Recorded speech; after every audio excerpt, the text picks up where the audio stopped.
Hello, my name is Null Inquisitor, or rather, this is the name of my channel. And if you watch this, you probably are watching our Salvage Skies game.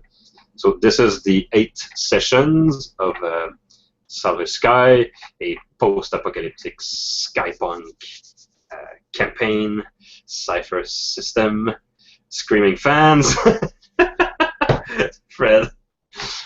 And if you look closely on the playlist, you'll see that the 7th episode is not there because of technical difficulties.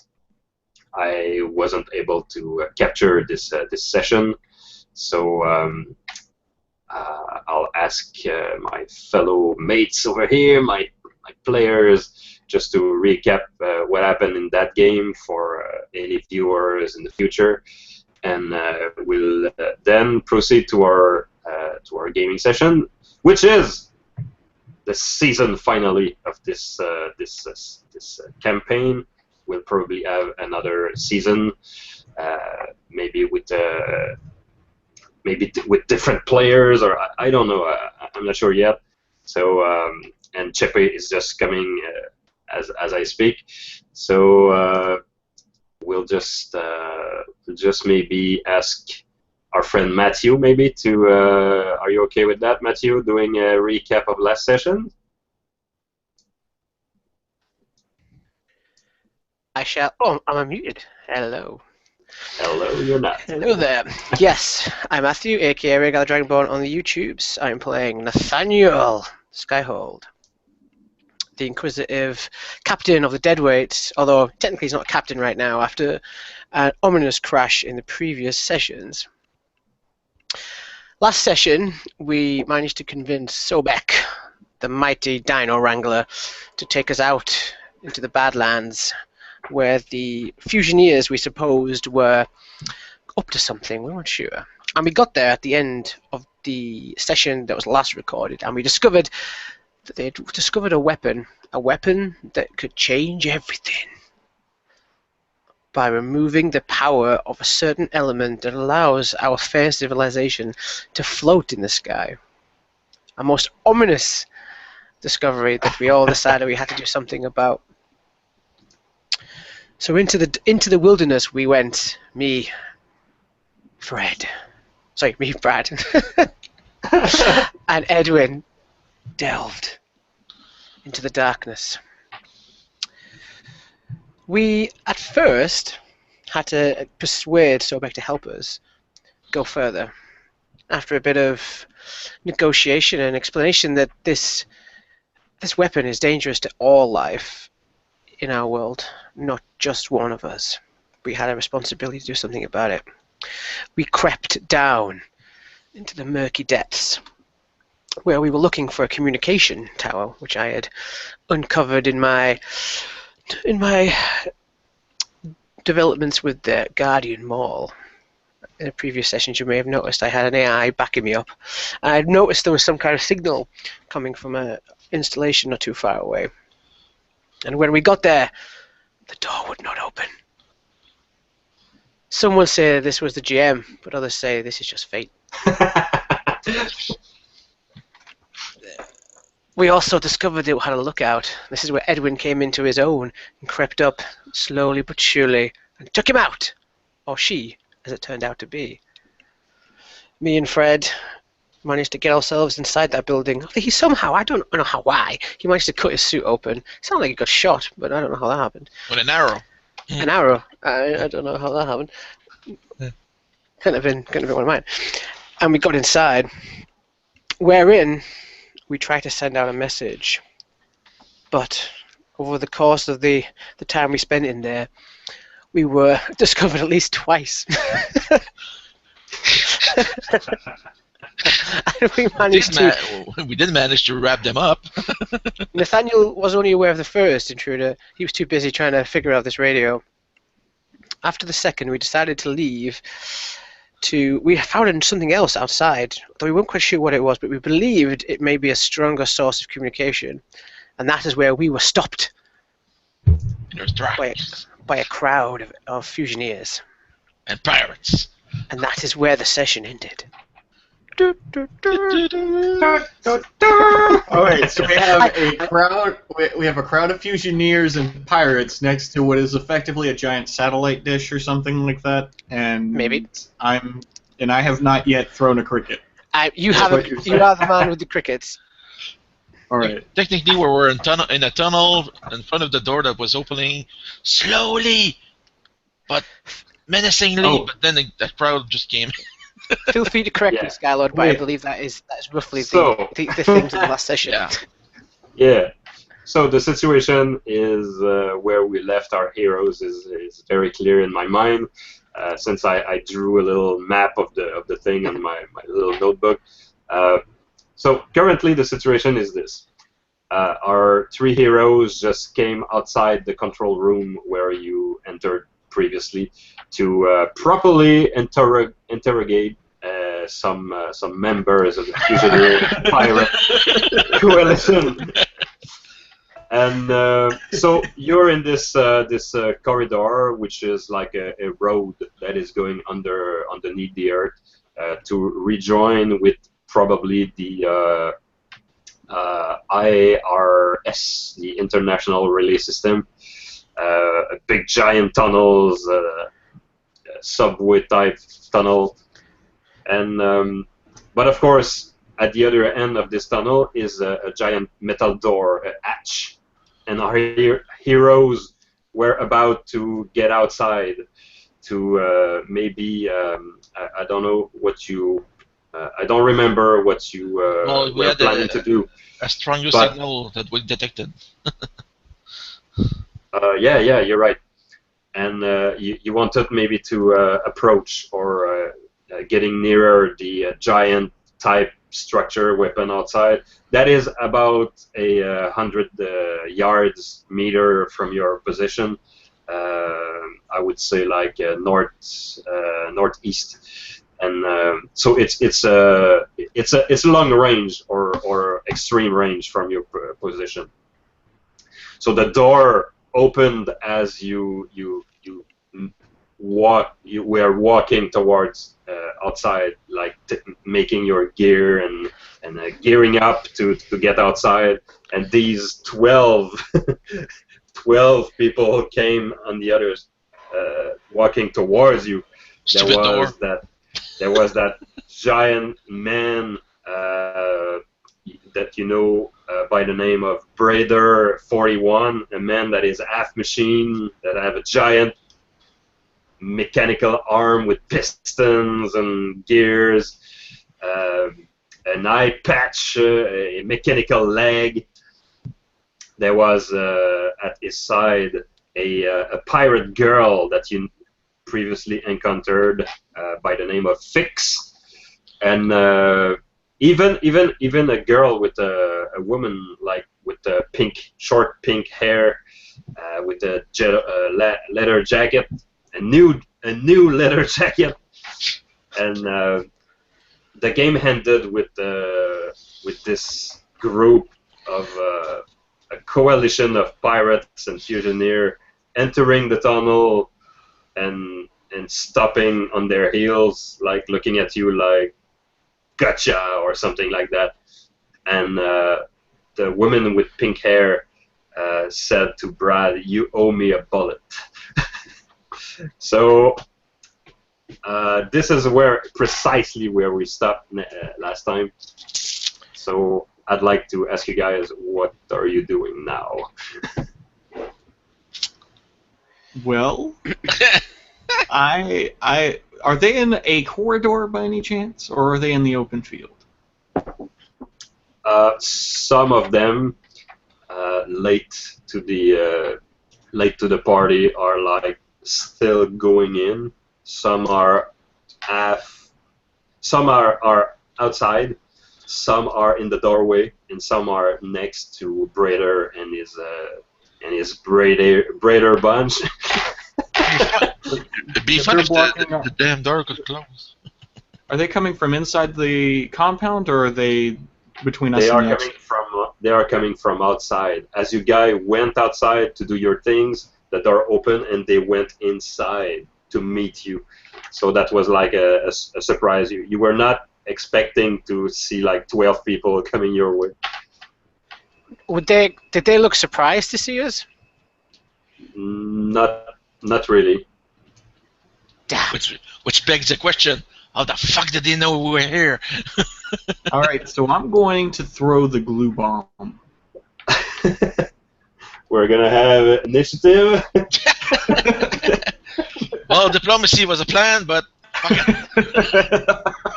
it. There's hope. After Maybe checking your words. The cricket Maybe waits your for no words man, can even be, 12 of them. Maybe your words can be faster than the cricket. We'll see about that. So since there is many NPCs involved, your initiative will tell me where or when your character will act according to different NPC. So just give me like a speed roll with, of course. I have advantage. I do as well. I'll give you a roll. What is that advantage you're talking about? Initiative. This is strange. Which? Well, I can't stop the grenade. Are you both trained in initiative? Yep. Oh, well.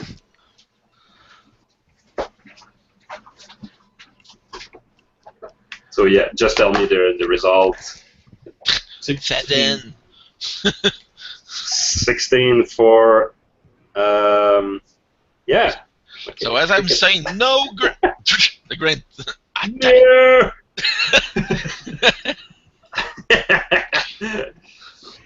It's like a reflex. Grenade.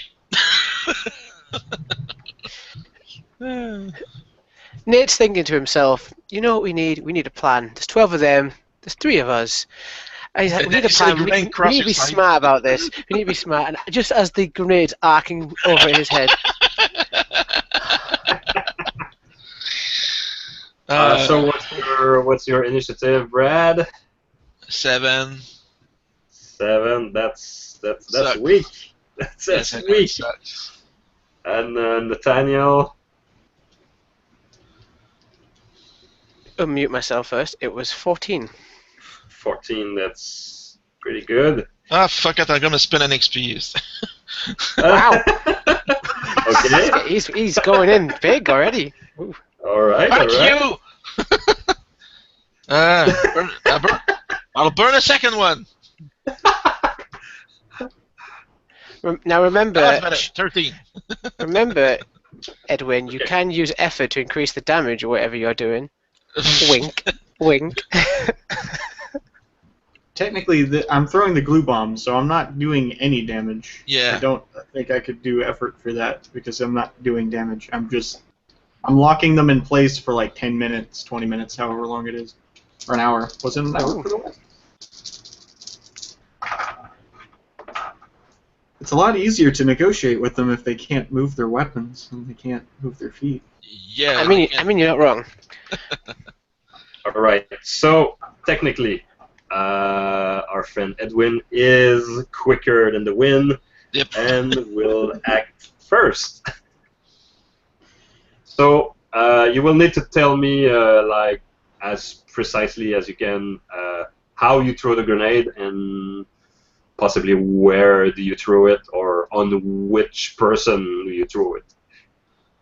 That depends. Is the bigger metal guy, because he's the more obvious fusioneer, is he in the middle of the doorway, or is he one of the people backing into it? He's in the middle of the group. Perfect. He's inside the corridor. If the group would take any shape at all, it would be a triangle, and Braider 41 is at the tip of the triangle. Okay, I'm gonna throw it just behind him, and basically I'm trying to do an overarc toward the doorway itself, so that way there's a giant wad of glue blocking the other people from behind to be able to get through. Trying to seal up the doorway and trap the people who are actually coming in from there, but I'm gonna try to center it on just I'm aiming for just behind his shoulder, basically. Okay. All right. So yeah, go ahead. Divide and conquer. You will roll me since you're not. In fact, you're targeting like a group. You're not targeting like the floor. You want the grenade to go on this triangle shape. You would like to throw the grenade like over the group, so it land near the doorway. Is that correct? Mm-hmm. I'm disabling the big guy while simultaneously splitting the group in half, basically. Okay. Strategy. So like in the middle of the triangle, like. Yeah, it's kind of like the upper middle of the triangle. Yeah, we get the first catch as many person. Okay. So the doorway, like the hatch, will probably like stay clear of the explosion since many people came in. Okay, so right in the middle of the group to catch as many of them. Okay. So go ahead, give me a speed roll, throwing skill probably, possibly. Basically, all right. And let me see if I'm trained in yet. I'm trained in demolition. I don't know if that counts. Why am I trained in disguise? I don't know. That is a good question. You discovered you dress as a girl, but apparently. Anyway, I will exert 2 levels of effort. And while proclaiming, using my bolstering confidence, my surging confidence, so I get a recovery roll. Okay. Which is a 7. Sweet action. That will help.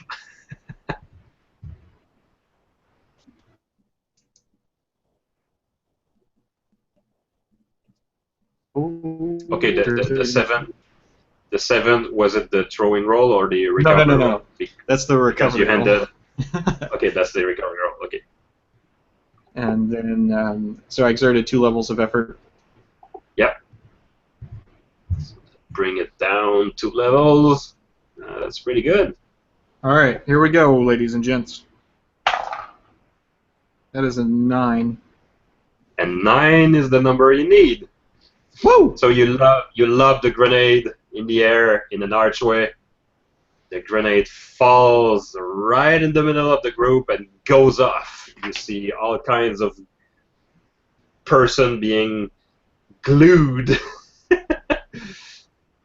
It's a big splat. Can you tell me about the level of the Cypher? It's a level 3. Level 3. Mm-hmm. The level 3. That's cool. That's cool. Okay, so detonation. It's rare that I'm doing this, but I'm gonna go just have a look. It was detonation web. What's the reskin? Yeah. Mm-hmm. Well, the glue is coming out. I'm just basically saying out loud, "Stay, my friends. We can find her." Find who? So on the 9 crew, let's start with the pirates and the fusioneers. On the 9 person that is there, 6 of them are now glued to the floor in all kinds of position. Some are glued to each other, like there was like a force explosion still to propel all this matter, this sticky matter. So some of them like got stuck together. Mrs. Fix have her feet stuck. She probably like used another crewman to shield herself, but yeah, she's a treacherous one. But both her feet are like in the glue, and she's trying like she's trying to get outside of that. Both Braider 41 and Pink just before the grenade landed, they just start running like at angles, and they totally dodge the effect, or another way of looking at it would be like they receive some part of the glue, but they are too high level to be affected by the bomb. So Braider like probably have some glue over his arm, but the arm is too strong for the glue. And Mrs. Pink-haired, she probably just somersault above the explosion in a very graceful, cat-like, like acrobatic maneuver. Yeah, sexy. And she landed on the floor, and yeah. So now the next person in line is Braider 41. He's just running. He's just running toward your direction, and you can hear his second leg, metallic leg, slamming into the floor like bam, bam, bam, bam, and he's gaining speed, and he's aiming to charge at Edwin. And at the last moment, he will raise his mechanical hand into the air, but it will take all his round to cover the ground. But he's coming towards Edwin, and he will be like a rhinoceros. He will, yeah, he's coming. Without realizing he's coming at me, I look at the glue bomb and I just. He's again pensing to himself at the same time, scratching like the nubs at the end of his beard. I should really make more of those. Indeed. So next in line is Nathaniel. Okay, so we've got a bunch of dudes in glue right now. Yep. A pink-haired girl flying through the air, a juggernaut guy with an arm running at Edwin. Are they inside the building now, or are they still outside? Yes, yes. The majority of the nameless fusionaires in the background that are inside are now stuck on the floor. But there's 3 guys that were still like halfway there outside and crossing the hatch door, and now these guys are like surprised at the explosion, but they will probably like just make a little detour and come inside anyway, because the corridor is very large. Being an expert in all forms of combat, Nathaniel obviously is not afraid of 12 men and 2 scary dudes, but he also knows that we got stuff to do. We can't, if we get caught down here, we're in trouble. So he's going to try and get through the crowd and outside with his suit on, and he's going to beckon Brad and Edwin to come with him. Okay, so you want to run, zigzag your way. Yeah.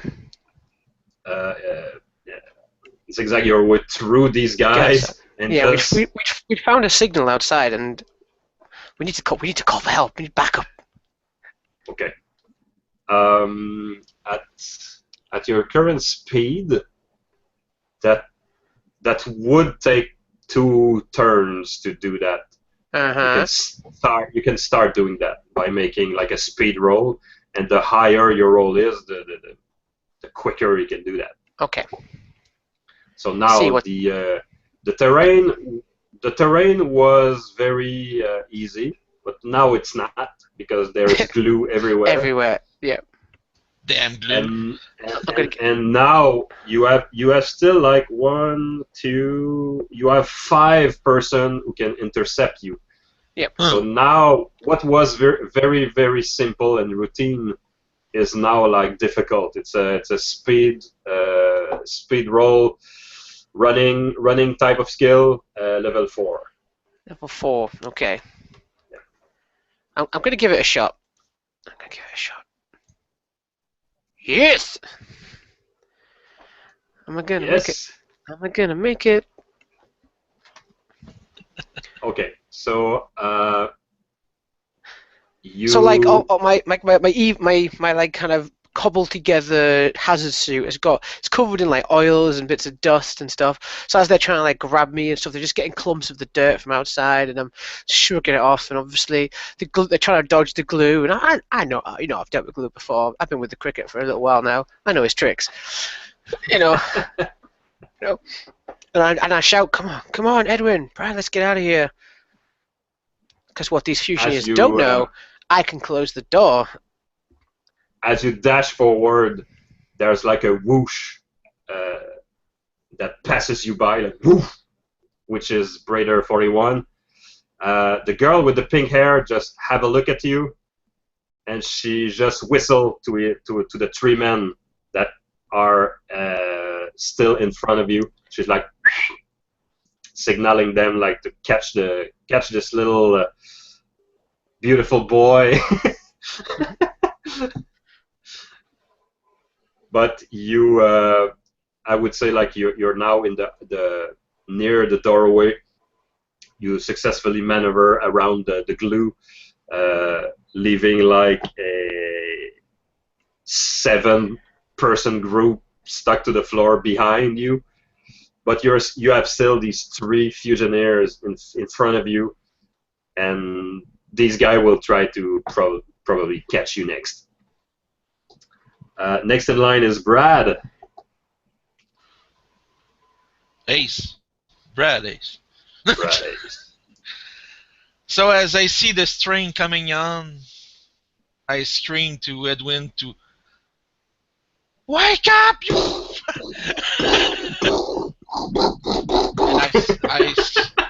I start running in and at an angle towards the battering ram.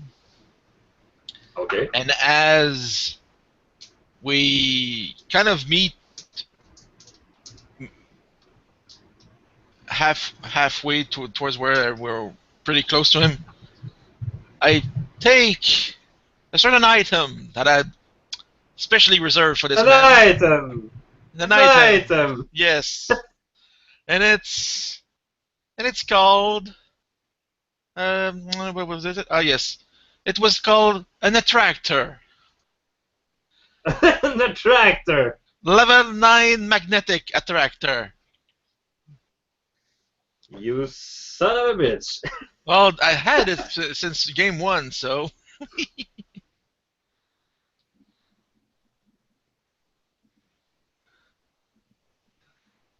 Okay. So, what do you want to do with the attractor precisely? So precisely. As I take this kind of U-shaped item, I kind of stretch my hand, and as he's running, I kind of connect it just under his armpit and press it. That's for the bullet. And now his arm is like a huge magnet in a huge iron tunnel. Oh! You might start... Okay. Oh!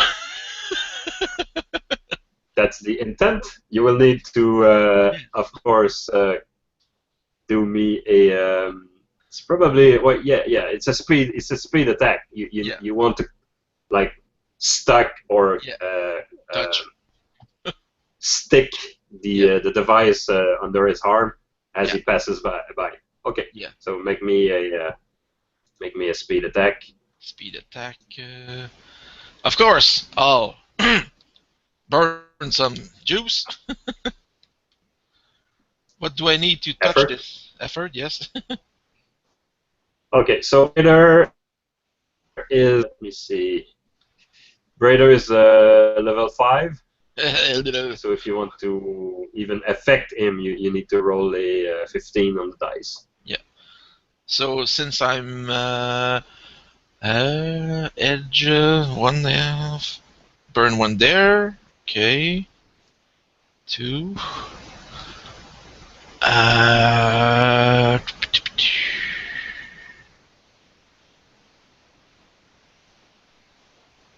Blur.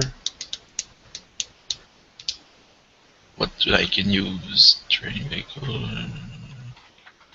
duct tape, mental, thermal skill. That's pretty much what I can. Can I burn can I burn twice? Do you have 2 levels of effort? Nah, I just have one, so I can't. Can I do that? But I have spare XP. Oh yeah. So I dropped it one level.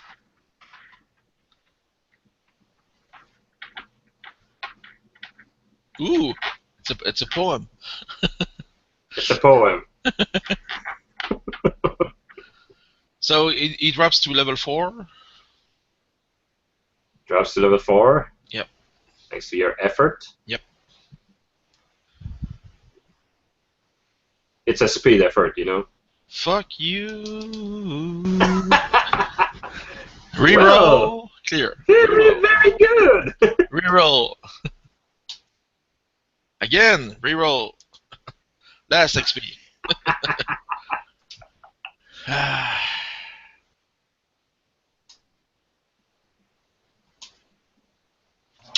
I believe in you, Brad Ace. I believe in you. I can't believe it. I can fly. Too much sand. Okay, so from Brad's point of view, why did it didn't work? Stupid gloves. I couldn't activate the damn thing, so I'm just running back, just past him. What? Damn it! I was going to save Edwin, but But the intention was to activate the device, right? yeah. Okay. So my cool moment just sucked and triple sucked. Would you care for a GM intrusion? I'm screwed, so yeah, right now. Brad, what Right. have you done? I don't know. What have you done? I can't Alright, even. so I can't even refuse it. So so that's that intrusion is built upon a throne of deceit. We are about to be deceived. Oh. It so only targets humankind. I'll We're give So, the it only to humans. you're giving it to Edwin. Chepe. He's gonna need it. That's yeah. So you pass by Brother 41 with the intent of sticking this device under his arm. It's a very powerful device, Yeah. but at the same time, it's not a device that you fully understand. In your head, you could almost see like Brother 41 Sticking to the wall. like in a small pile of metal stuck to the wall, but the device does not do that at all. So you stick the device into his armpit, you activate it, you slip, you drop the device falls to the ground like a ball, and Brother 41 just pass you by like a train, like a freight train Crap. with a mission to hell, with a mission straight to hell, with the locomotive conductor suicide himself, like you get the picture. So that the attractor just fall on the ground, like start rolling, and you run in the same direction. Stupid. And now behind you, you hear like a ripping sound, What? and something very fast, like supersonic, went from behind you to the attractor. Something stuck to the attractor like so fast that you just heard Yeah, didn't see it. cling. You didn't saw it, and now the balls stop bouncing around. You see a giant revolver attached Ooh. to the attractor. Now you're running. You have this momentum, you know. Yes. You would need to stop to take it. So you have a look around, and you see at an equidistant distance the girl with the pink hair looking at you, looking at the giant revolver, and she's going for it. Really? And since it's her turn, she successfully closes in. Then good luck to get that off the ground. Grab the heavy pistol with the attractor on it, and she pointed in your direction, and she says,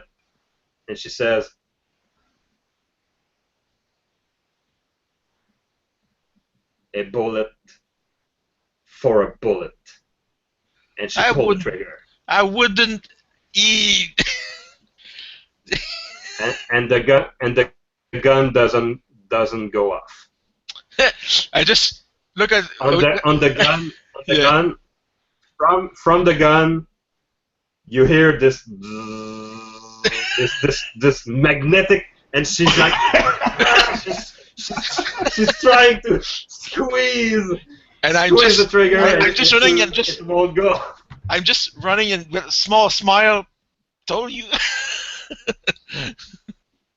She would need to roll a level 9 might check to pull the trigger. So she's like, "Ah!"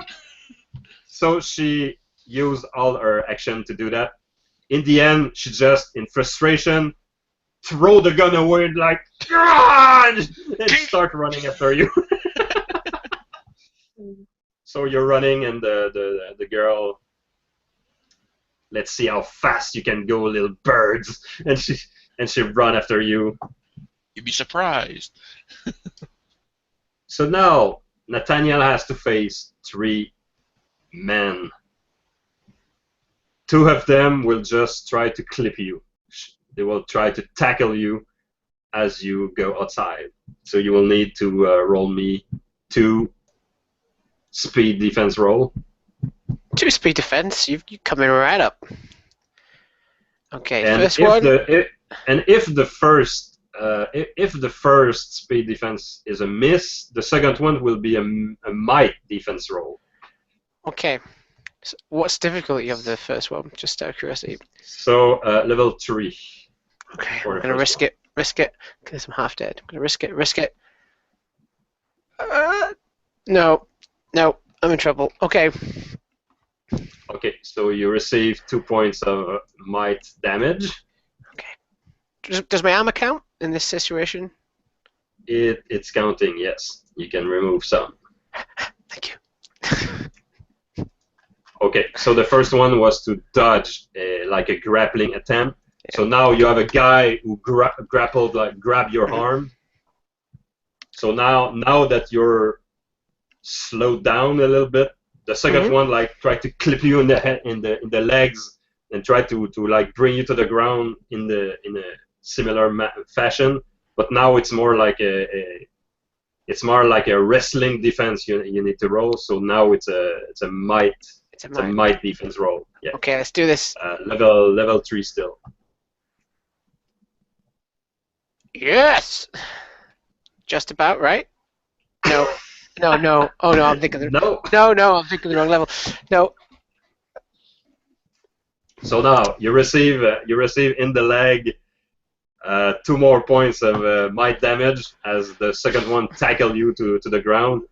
So now you have 2 men over you, like trying to wrestle you down. The third one stayed like in a short distance, and this one is just walking slowly towards you, and he's taking out like a hammer. Just a simple hammer, or a construction working tool. He's just taking out a hammer, and you can see the intention in his eyes, and he's not nailing anything today other than meat to the floor. And with that, we're done with round number 1. We'll go back to Edwin, who is now alone at the back of the group with a charging cyborg in front of him. I'd like to use fleet of foot. So I can move a short distance forward, charging at him.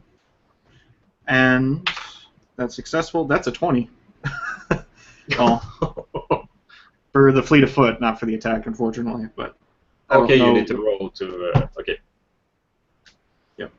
And so I don't know what moves like a cat major benefit would be for a fleet of foot class ability, but whatever. So I'm moving a short distance toward him. I'm leaping in the air and I'm sticking my foot straight to his face if I can. Some moves like the wind, but you move like a cat. Yep. I'm using gravity. I will spend an effort, obviously, to lower the attack. Okay. And this is an unarmed strike, but mine... do you know if unarmed strikes, it says I deal damage equal to medium weapons? Does that mean does it count as a That's medium 4. weapon now? It's 4. That's a 4 damage. Yeah, it's 4 damage. Does it lower it like a normal light weapon? No. No. Okay. Probably not. Because that's Probably how yeah. Let's do that over. No. Your end count as a light weapon, but this makes it like hit like a medium weapon. Gotcha. So it hits like a medium weapon, so it's just 4 damage. So the difficulty would be lowered by 1, but it would do damage like a medium weapon. Is that correct? That's the way I understand it. If that's the case, then it's lowered again, and then I deal 4 damage. You're the GM. I will let you do the call as you wish. Yeah. Let's lower the level by 1, and you'll do 4 points of damage. All right. Here we go. Get an XP to make sure this counts. Thank you, Brad. That's a 14, but I may want to spend an XP.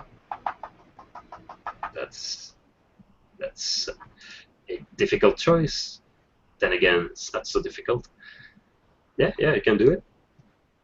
Is it enough to hit? Do you want to tell me that? Do I get that, or do I just make a decision? Yeah, to hit Braider, you need a 15, and you rolled a 14. I needed a 16? You rolled a 16? No, did I need a 16? No, you need a 15. Oh, dang. So he was at level 7. I dropped it by 2 levels. Oh, sorry. No, you hit him. Sorry, I didn't account for the effort and the light weapon. Yeah. Of course, you hit him. All right. So you do 4. Yep, I'll do 4. Okay. Right in the face. You will do 2. Well, better than nothing. Because of armor. I'd be willing to intrude on that to make you take the 2 points of damage to your hand. Yes, I will take a GM intrusion. All right. So you punch Braider in a section of his body. In a section. What was it? Or punch. Was it Was it a kick or? It's fine. We'll make it a fist. Why not? Okay. I hurt my arm. Or maybe it was part of the kick and the arm like connected with some. Yeah, you kicked him in somewhere soft, but like your elbow like connected with his elbow and you received like 2 points of damage to your elbow. How about that? Perfect. Like, haha, I got you. Ow! That is not good. All right. So as you do that, Braider form a giant fist of metal and throw it to your center, to your rib cage.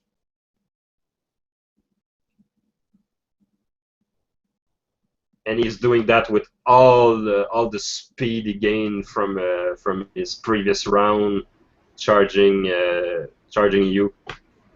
So now you need to give me either a might defense roll or a speed defense roll, which would be more like your character, isn't it? It would be speed. Yeah, dodge like a lion. I am trained, thankfully. Yeah, dropping it And- to 6. So I would need an 18. you need a 12. You need 12. Oh, I need a 12. That's a level 4. With your grace, it's a level 4. I will spend effort. That's You lower a it good to 3. idea. That's a good idea, man. Lower it to a 3.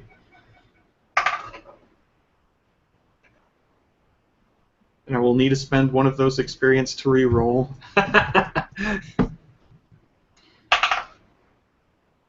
I don't know what number that was because I need to roll on a flat surface. So here we go. 15. Yeah. There we go. Okay. 15. Done. Okay. Cost an XP, but we did it. You hear a whizzing, high-speed, high-wind noise that passes next to your ribcage as you gracefully, like a cat, twist into the air. And Braider just go near, like he's passing you by, and his fists go down in a downward motion. And he finishes his charge, hitting the ground, and you can see like the asphalt exploding, like with 10 points of damage. He's making a dent in the ground. You can see like dust, like. But you finish like you're twisted to the air, like you land on your feet. Your shoes doing even a slight breaking noise just as you contact with the ground, and you realize what could have been. Dead. That could have been horrible. I look over. Nathaniel, you're now wrestling with these guys. Properly, I did not use any move to make you prone. So Nathaniel is like in a kneeling position, maybe on the ground, with wrestling with these two guys. What's you gonna do? I'm gonna look for a gap between all these frozen dudes, and I'm gonna like propel myself like under their legs and stuff. Try and like find a little hole. I just slide under to get out of the way. Like a sky. You're trying to break free, maybe, of these two. Absolutely, I'm gonna Freddie Mercury it right out of there. Let's go, Freddy. What okay, do you British know people about? So these guys are level 3, but since you have 2 of them on your back, Okay. trying to wrestle you, that will make it a level 4 might check. You could do it with speed also. I'm gonna do it with speed. I'm gonna spend a little bit of effort to get myself out of the way, as I really don't want to get caught by these horrible fusioneers. Yeah. Horrible. If you stay on the ground, like Yeah. on this action, there's a guy with a hammer coming your way. Yeah. That could get nasty. So I'm only spending 1 level of effort because I'm nearly dead. 1 level? Yeah, I haven't got a lot left. There's not a lot left in the tank, man. So that's a level 3. Okay. 3 now. Okay, now it'd be perfect time to roll 20. Come on. It's perfect. Yeah. So you find a way to push these two guys and slide under them, and you pick up where you left off, and you can start even make a short distance. How do you do that? So yeah, like they try and get on top of me, and like they start. One of the guy raises his hammer. I managed to get a boot out into one of the guy's faces with my other foot. I sort of trip the guy up on top of the other guy as they go down in a mess. The guy with the hammer, he brings it down. It it goes straight into one of the glue like segments of the cricket, so it gets stuck in there. And I managed to scrabble my way under these guys' legs. I sort of like drag myself out, kicking them as I go, twirling out, and I sort of stand up, dust myself off, and hope to God that Brad and Edwin are nearby. Excellent. Brad, it's your turn. And you're muted. Yes, you're muted. Just a minute.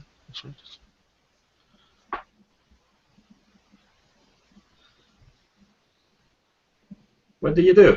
I'm trying to decipher Chepe.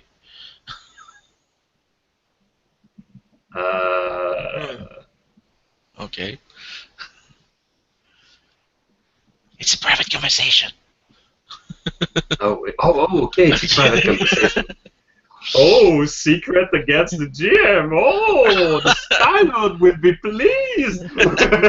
My crew's turning mutinous. What do I do? Secrets. I foresee a good future for your crew in the piratery. Yes.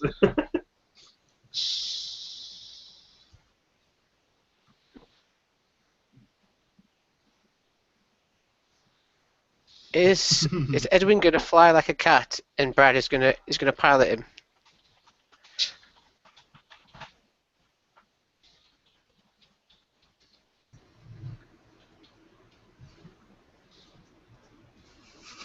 So, Fred, this is your turn. We're waiting for you. This is your moment, man. This is your moment, man. Come on, Running towards man. the group of evildoer, could that do your thing, or would that be agreeable? She's running. Are you talking? She's running after me, so. Mm-hmm. So would that be agreeable? What? Yeah. Okay. Oh, so okay. So as I'm keep running, I kind of put the throttle on, and you use my last cipher with disgust, and this is better work, and sniff the stuff, and I go. The stuff. I sniff the mushroom powder. Mushroom powder. So my the eyes effects are instantaneous. Yes. My retina Nathaniel goes. told you to not sniff it, but you do it anyway. Anyway, so I get a level 2 speed defense boost. Okay. So my body kind of speeds up, and I start running towards the group of pirates towards the door, trying to aim for Nathaniel. And the trio that let Nathaniel away. Yes. So basically, I'm trying to do the same move as Nate did to pass the group of pirates to get out the door. So. Okay, so the group now, these three guys are now like mingled and all mushed together, and they are trying to just get on their feet to continue pursuing Nathaniel. So passing them by it's easier now. I was more concerned of passing by the group at the door, because are they blocking, or no. Okay, so no. Oh, no, okay. three guys cannot block a 12-foot large. Oh, I was one more concerned of sword. the other half, the other group that was glued. The other group are glued to the floor. They cannot move. They cannot move. I run with my one level of running and kind of whoosh by him. All right. So to pass, you want to go outside, right? Yes. Okay. Roll me speed level 2. -1. It's not a defense. It's not a defense. Okay. It's not a defense. Okay.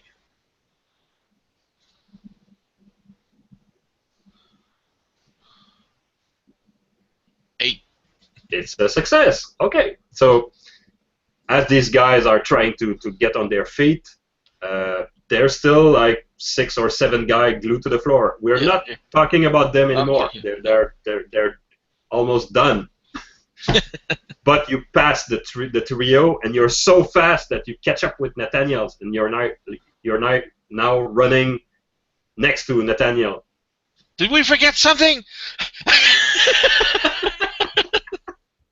Oh yeah, close the damn door!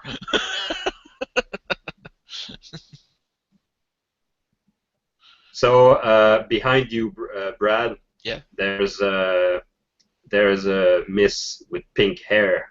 Let's call her Pink. Pinky. Pinky.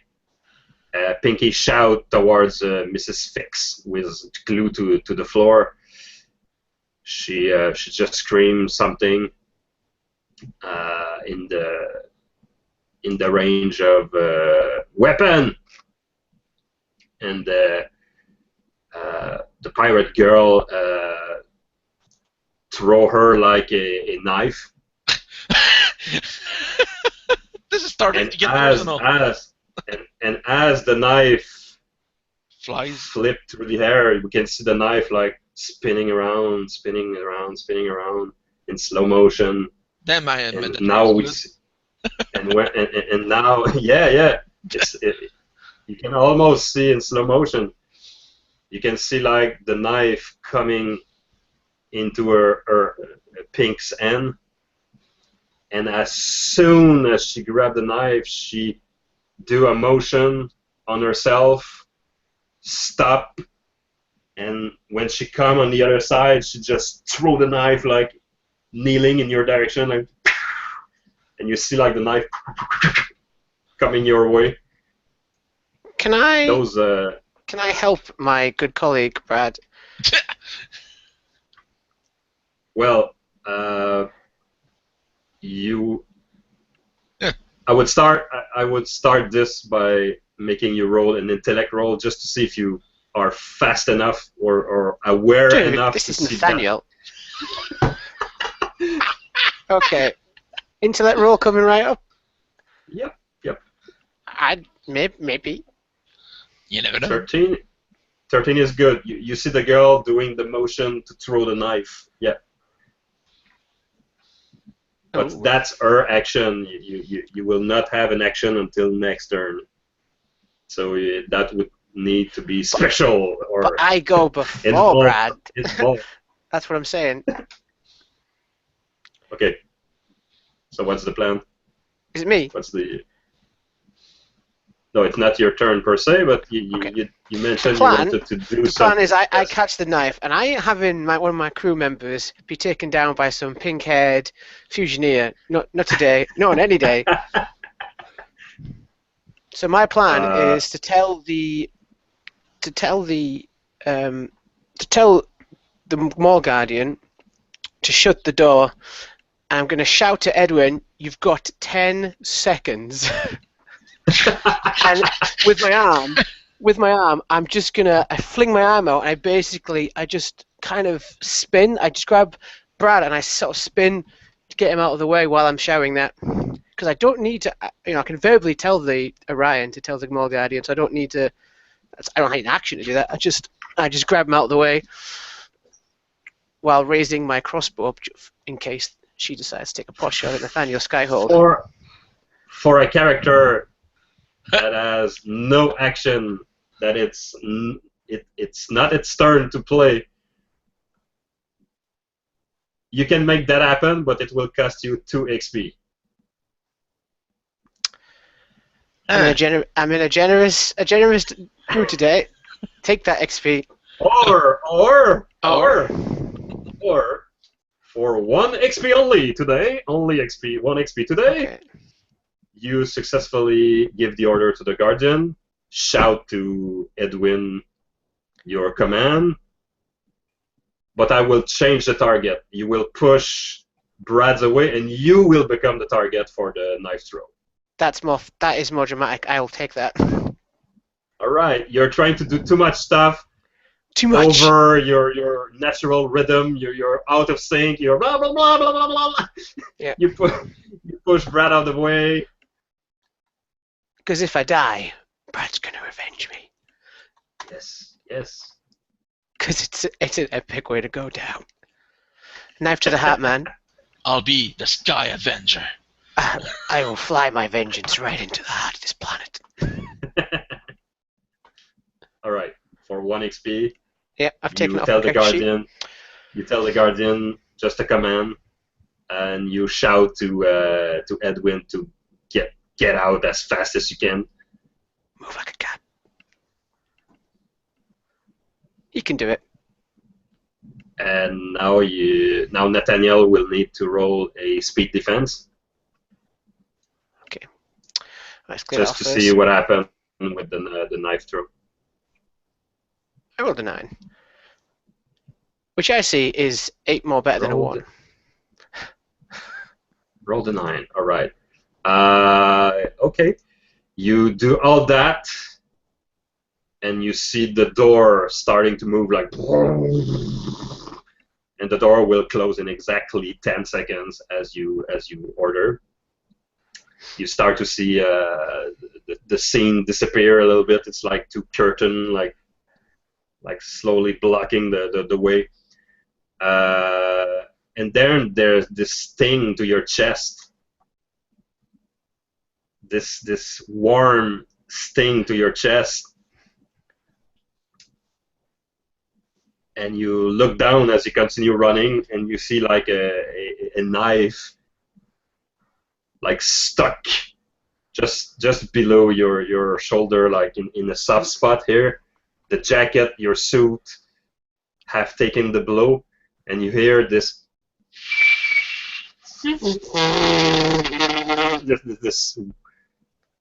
depressurized noise from your suit. So you take 4 points of damage that your armor can soak. Is it might damage? And what? Is it might damage? Yeah, it's might damage. Okay, Yeah, just checking. just checking. Just checking. And -1 if you have armor. and for a awesome G of intrusion, now your suit could be depressurized or not protect you fully against the dangerous environment of the world below. Do you accept?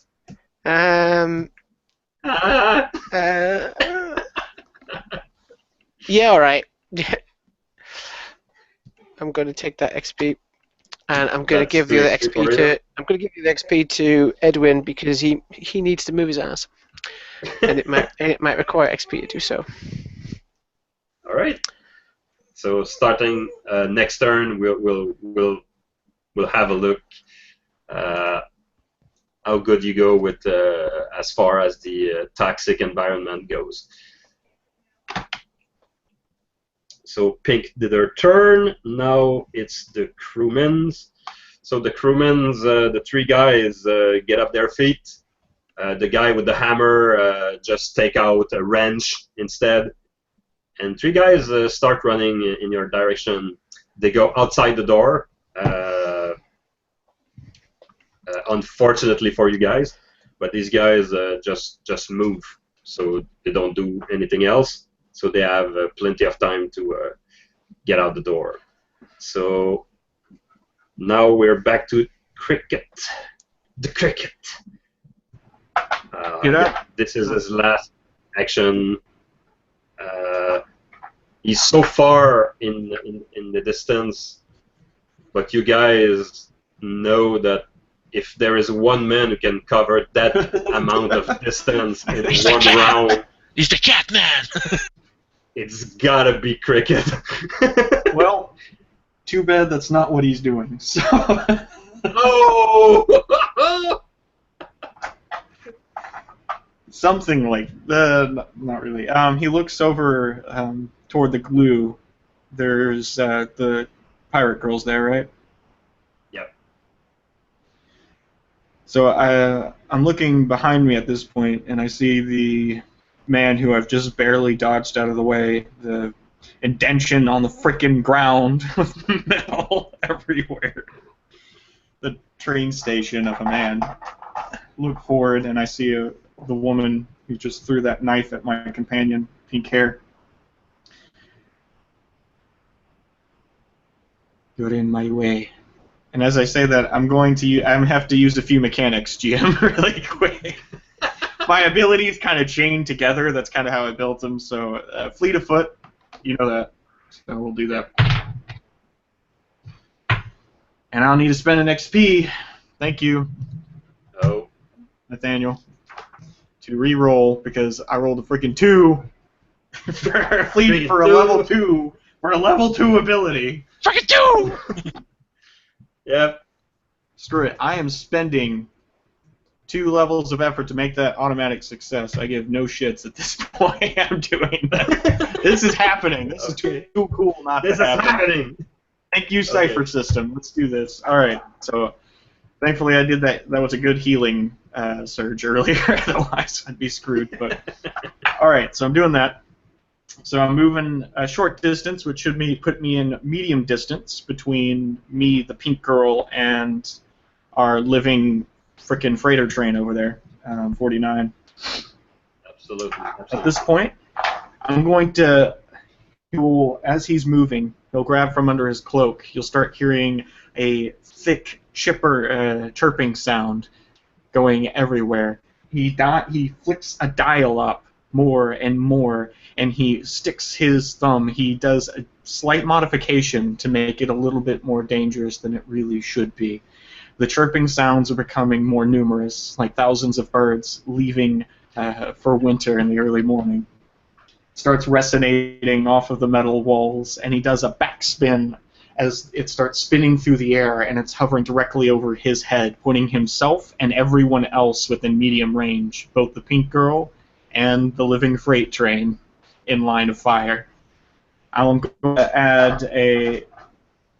to spend 2 levels of effort. 1 level of effort is to increase the damage. That's what the speed roll for me adjusting my gear is, or my cricket. So it's an extra 3 damage. Yep. And then I'm also adding the level of effort to lower the level to hit everyone. Okay. And so that would be...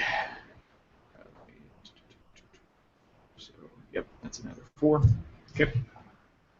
I'm doing the roll. And if it's not like a high enough level to do extra damage, I may spend that experience to re-roll it, just so I could see in the odd chance I get a 20. So instead of 7 ambient damage, I could do 11 ambient damage, which would be amazing and possibly kill me, but I will have to spend that experience. Yo! That's intense!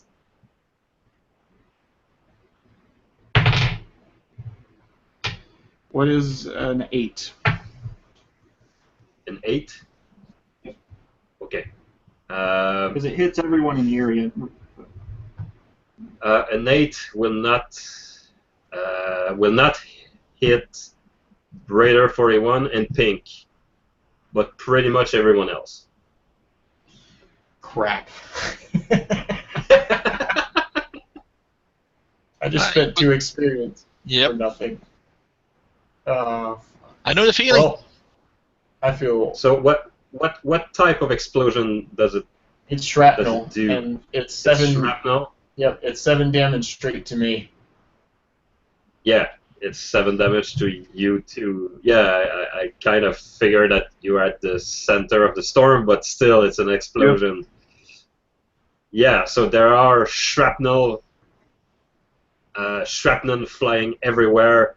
You see the pirate girl being hit in the head by some shrapnel and going pow! And falling in the glue. That's 7 ambient damage, by the way, so that goes past armor. yeah. So pirate girl, I can see. I can tell you exactly how she will feel that. After this explosion, she will. She will still have 2 hit points, so that gives you an idea how much you've hurt her. So she falls to the ground. Most of these 6 crewmen on the ground, these guys are half dead, gone, unconscious, like boom.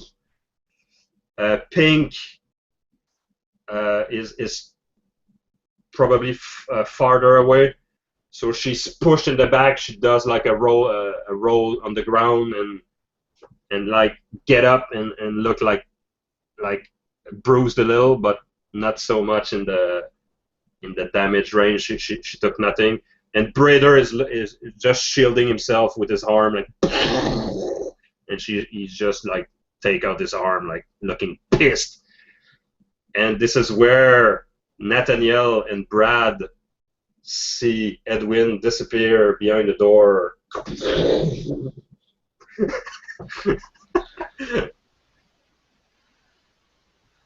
Night!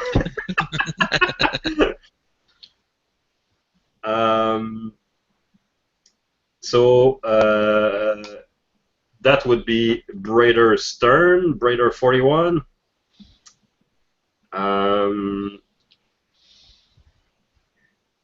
Do your abilities combo you did, Chepe, change your movement rate or make you faster, or? No, it doesn't. It just adds to my pool. Okay. That's all it does. Okay, so Braiders can and will, at this point, turn around, move I'm at a short distance, and and just will try to grab, just have a grab at you.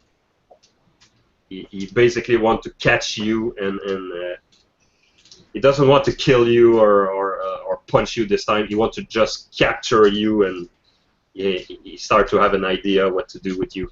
So he extends his mechanical hand in your direction and try to grab you with a is it higher difficulty?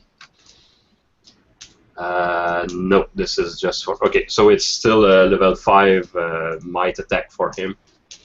So you can dodge with speed or might, your preference. I will spend effort, and well, I'm trained, so that's a 4, right? And then I'll spend effort to make it a 3. Here we go. Come on, dice. At least work for me now, please. 9. So barely. It's so the number you need now. So cruel to me, D20. Why? No, it's okay. I mean, I made it. Yeah, you made it. Yeah. You barely made it. Okay. Yep. So he probably started to take a portion of your clothes, but you just slipped away and he didn't catch it. So since you're cut off from the outside, I'll do Pink's turn.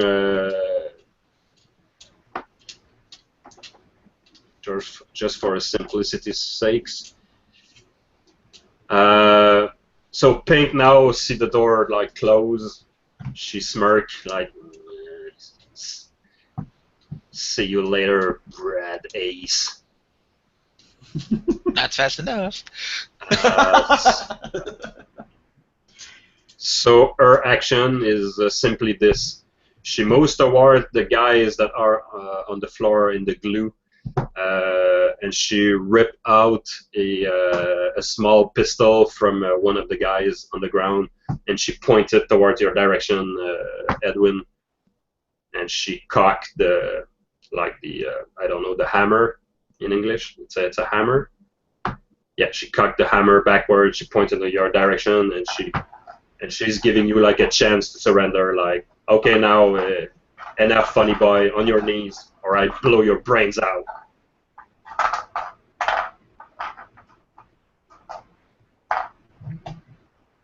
And we cut to outside with Nathaniel and Brad with 3 fugitives or pirates running after them.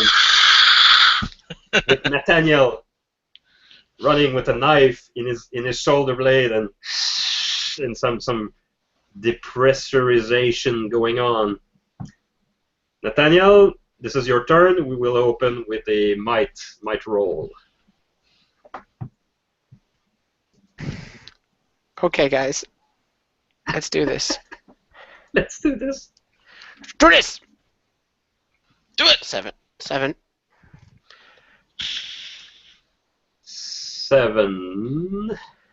7 sounds like...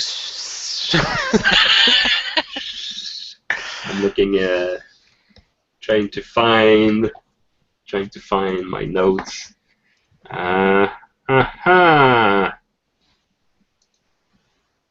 Where is it? Dust Valley.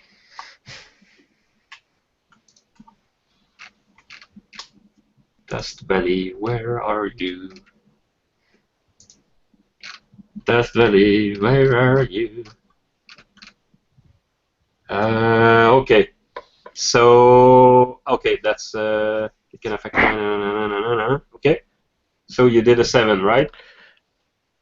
He did a 7. Okay. So you take 1 point of NBN toxic lasting damage. Okay, toxic damage doesn't heal, right? You can either choose might or speed. It's a player's choice. I'm gonna take speed. And that point you can note somewhere. This is a lasting damage. You cannot heal it with a recovery roll. Okay. I need longer to recover this. Yeah. Yeah. So toxic gases. You start to breathe the gases and it will give you like a raspy voice for weeks. Just like mine! Yes! Yes! So, yeah, after that, you, what do you do, Nathaniel? What do you do? Nathaniel, he's sort of like running with Brad. He's sort of got an arm over him as he's sort of limping, a little bit of shoulders.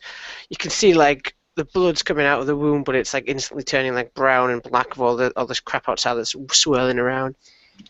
And he's trying to like half while falling apart, trying to look at the map that he's got through Orion and the Mordian Cat to find somewhere where they can take shelter for a couple of minutes while he patches himself up. We need to get out of this, Brad, before they find us. You need to find a place to hide. We need to call for help. We need to finish this before. Looks like the bastards got Edwin. We need to stop this from happening. Hang in there, man. I'm not dead yet. So, if you still now, okay, Nathaniel will need to make an intellect roll. So your action is just running and running and running. And trying to find somewhere we can take shelter, maybe like a small, another like small outbuilding, or maybe just like an offshoot. We can get into a tunnel, just primarily to get out of the. Okay. To like break from finding us. Give us some breathing room. Correct me if I'm wrong, but I'm assuming that you guys are running towards the structure. Is that it? I would say that we'd naturally go towards it because it's a landmark we can see. We're running away from the bunker anyway. Yeah. Okay. Towards the communication thing that we picked up before the end of the last session, if that is if possible. if I'm able to think twice about it. So I'm proposing an intrusion. But of course. To whom? Yes, to Nathaniel, since it's your turn, Nathaniel. Okay, give me that sweet XP. Okay, sweet. Brad, you get the next one. Well, I will. I will appeal to your memory. do you guys remember before you went to the hatch to ambush the guard and neutralize her and everything? Do you remember what you did just before that? We discovered the location of a... And Fred just remembered. You know that while you are running, Brad, you suddenly see Nathaniel disappear in what I can describe as the most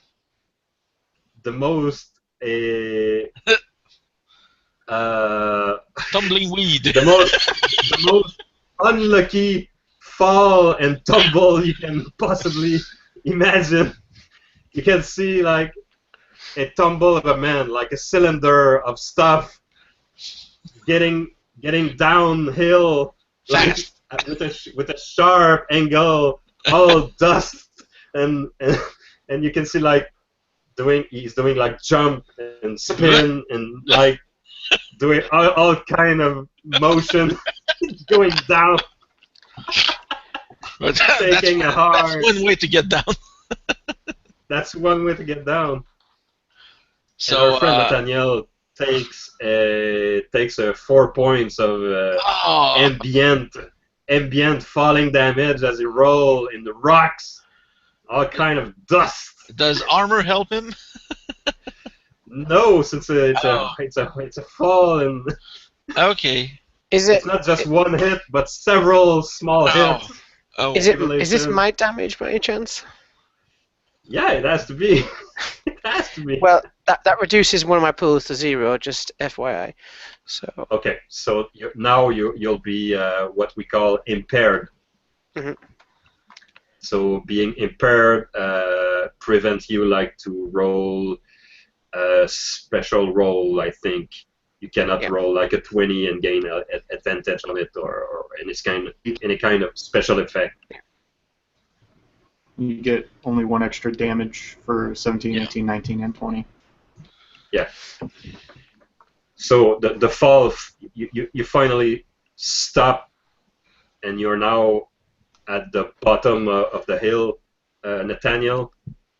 Brad will need to do an intellect roll to find you, just to find where you landed. Because there's dust and winds, and you saw the tumbling man disappear at a point. Yeah, he fell in a straight line. He gotta be, so it's not going to be too complicated. Just need to get to the bottom. Yeah, but if you want to catch him, you would need to speed up. Yeah. So what do you do? What do you do? As he follows, I kind of jump and do the Dune Rider thing. That I kind of go sideways and start sliding toward on my knees and on my side to catch up at his falling speed. Okay. So you want to go down as fast as you can? Yep. And it's gonna help to run away from those speed guys. roll. Will my running help or speed boost from the drag? Speed boost will help. So that's for sure. So I'll drop it to level 2. Speed roll. 4 doesn't work. No. This is one. Oh! You want to? You spend XP on that? Okay. Yeah, it's the boss man. Okay. Ah, marvelous! 18. Marvelous. Okay, so you right slide the Dune Can you describe how you slide? Well, with one knee and the other foot in front, I'm sliding sideways and riding the dune downhill. I'm riding the wave. Nathaniel, after your unexpected fall, you rise a little. There's stuff coming out of your helmet. You breathe. You have difficulty to breathe and see. you wipe some of the stuff from your visor. You look up, and this is what you see. You see Brad heroically sliding down the hill towards you. Behind him, up there, there's 3 guys trying to prepare some weapons of some kind and preparing to go downhill to coming towards you. And this is how I die.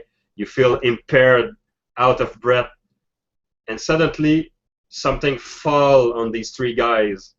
3 huge metallic dinosaurs falling on these guys and ripping them to shred. And there's a 4th dinosaur with a rider on it, and you see the rider like looking at you like, "Oh, Nathaniel!" And the 4th dinosaur ride a jump in the hill next to Brad, and both are coming your way like to help you. And after all, this might not be how you die. There's a ray of hope in the form of metallic robotic dinosaurs. Dinosaurs! Dinosaurs!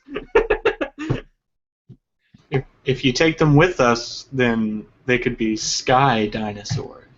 Ooh. Ooh. You can modify them to fly. Ooh. I can make a bullet with one. Maybe they could have flown all along. It's just pushing the right button. So Sobak and Brad, Sobak get out of his dinosaur once he's on the floor level, and him and Brad are lifting you up from your misery. I'm like a raggedy doll. I'm just sliding along the metallic hind of the dino as they put me on. I have no real control. Yeah. As we're putting him on on Turtle, as it is, I'm wrapping his. I'm not putting the knife out. I'm putting duct tape around the wound to seal him up and put him back on the saddle to. Okay. Do either a speed or a intellect roll to do a proper job. Yes. That would be a level 2, at least. 5. Too much then. 5. Okay, so that will take one more round. So next round, next turn, like Nathaniel will need to roll a might check. To Sorry.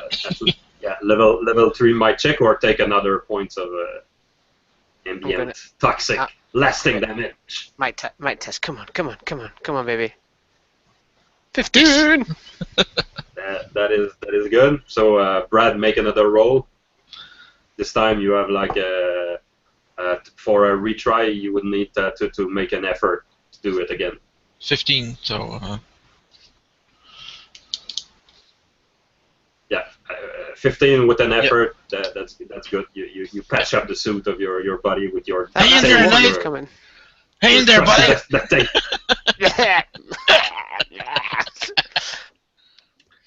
While you are doing this, Sobak help you stand upright, but you can still hear him under the breather, and he's like, You made me do it. You made me come to your rescue.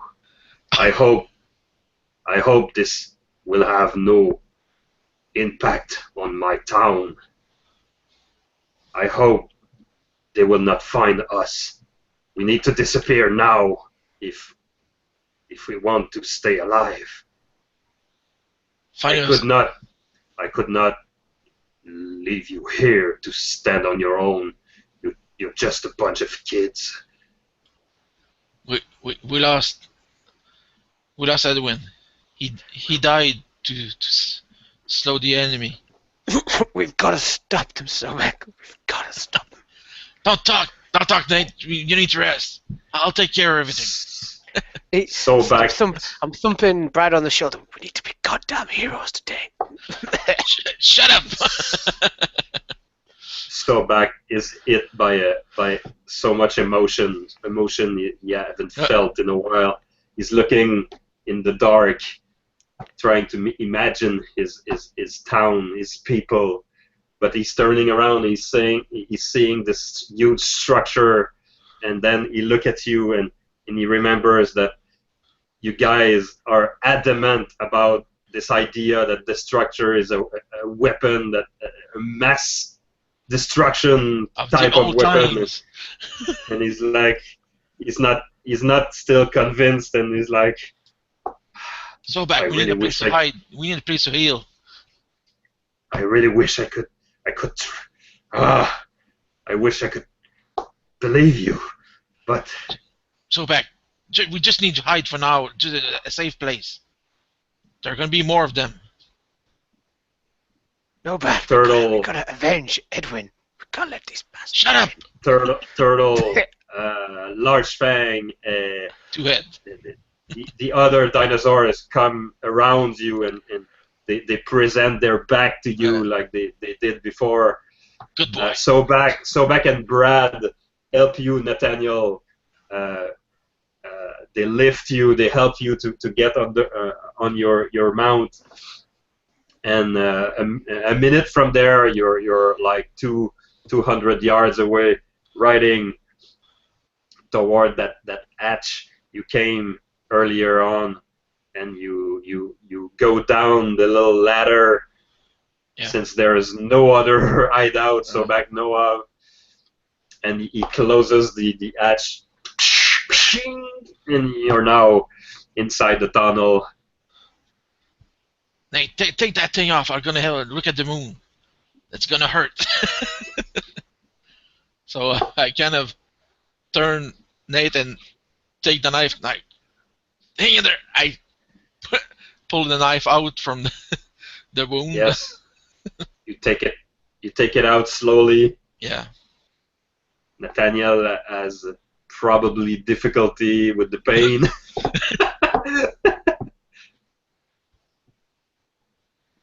And so back goes into a corner. He take out his mask, his helmet, and he's like, you see him like there's a struggle inside his mind. I know. There's a struggle. He's not fully convinced you're right, and his people is very important to him, and he's on the verge of making a decision. Nate. So talk to me, Nate. Yeah. So what do you guys do, Brad and Nate? First thing is to save Nate's life. He's dying, probably. And I have no medical skill whatsoever, so I'm just going to try and clean the wound and try and patch it up to stop the bleeding. I can't do much more than that, unless Sobek has more medical skill than I do. Sobek is in he's in crisis now. He's not very helpful.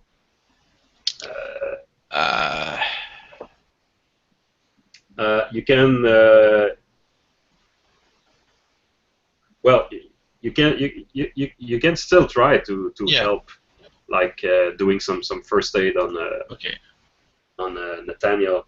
It's a clean cut. It just has to be stop the bleeding. You decide, Fred, how many points you would like to heal Nathaniel. 2, because at least stop the bleeding. 2. So that will be a level 2 difficulty intellect roll. Okay. You're not trained, but this is your difficulty. It's basic, so should be too hard. Yeah. You've seen that before.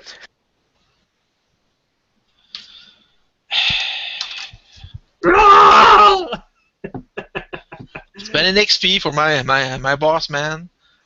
Yep. 5. Damn! Pull it out. Don't play with it.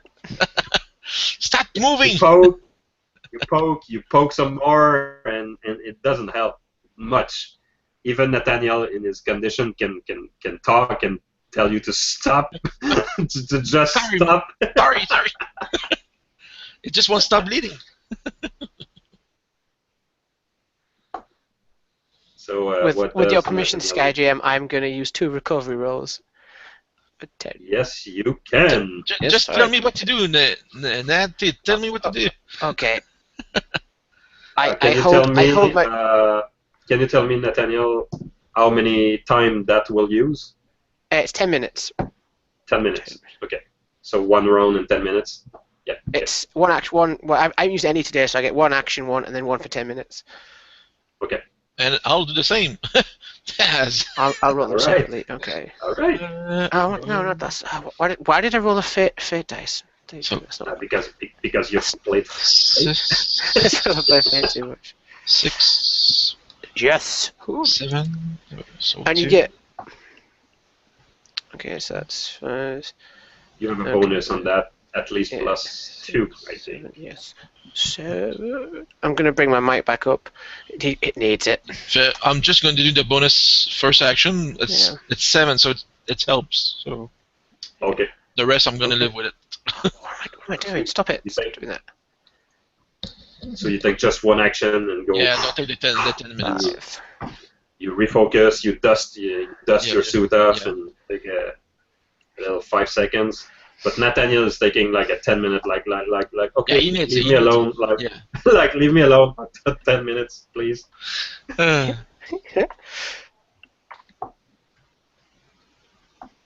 need to go back out there. Well, we got time. As I start rinsing my mouth out or something. Spit it out.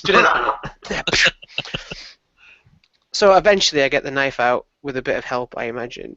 Eventually, I don't get any recovery for it, but I get it out. It's more the bleeding that is problem. Yeah, the suit you had, plus your armor, cut the most of the blade. So just the tip of the blade was inside your skin. So you took it out with one swift motion, with no problem. That pink-haired vixen has got it in for you, Brad. Yeah. Yeah. So Damn it, while you're doing this, we'll cut back to Edwin. Edwin the Ghost Cricket. Yeah. We need to know what happened with Cricket. So we're entering in combat mode. Cricket, Edwin, that was Cricket's turn. No, it's not his turn. It's her turn. Whatever, the pink-haired girl, because she just picked up the gun and pointed it at me. So we're on her turn at this point. It'll be my turn after, if I'm not mistaken, about the order. Yeah, that was her action, like finding a weapon amongst her comrade and picking it up and doing like the intimidation thing. Her action could be actually just an intimidation check that you would need maybe to resist with an intellect roll. She's pretty convincing. All right. I am trained in intellect defense because I'm guarded. Yes, excellent. So what's that target? She's level 4, so it's a level 4 intellect defense roll. So, which makes it level 3. So I just need above a 9. Yep. That is an 11. Woo! Yep. So now it's your turn, because there is no crewman to help them. There's probably the pirate girl, but she's like glued to the floor, and she just tried to get out the glue, and that takes too much time. So basically, it's between Edwin, Braider, and Pink, and everyone else who could show up from down there. So now it's Edwin's turn. Man, I wish I could use Searching Confidence again, but it's only on your first recovery roll. But Edwin will look straight forward, and at this point, his hair's kind of going over his eyes. You know, because this is his response because she was trying to intimidate him because she basically said stop. So he has to. Yeah. You know. Oh, we missed that. There's a big cut. Have we lost Chepe? Chepe! Are you hear me? in, Chepe? We missed. Now, yes, Oh. yes. Oh, okay. Sorry. So he responds back. At this point, there's like darkness over his eyes, and he, you know, when I was young, people like you took my sister and me away, forced you to work. It's because of people like you I've never seen my sister again.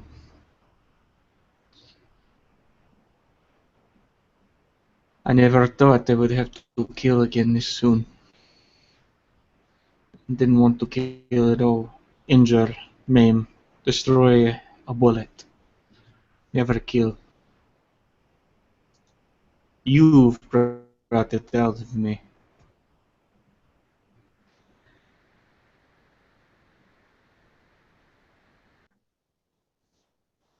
He's immediately there.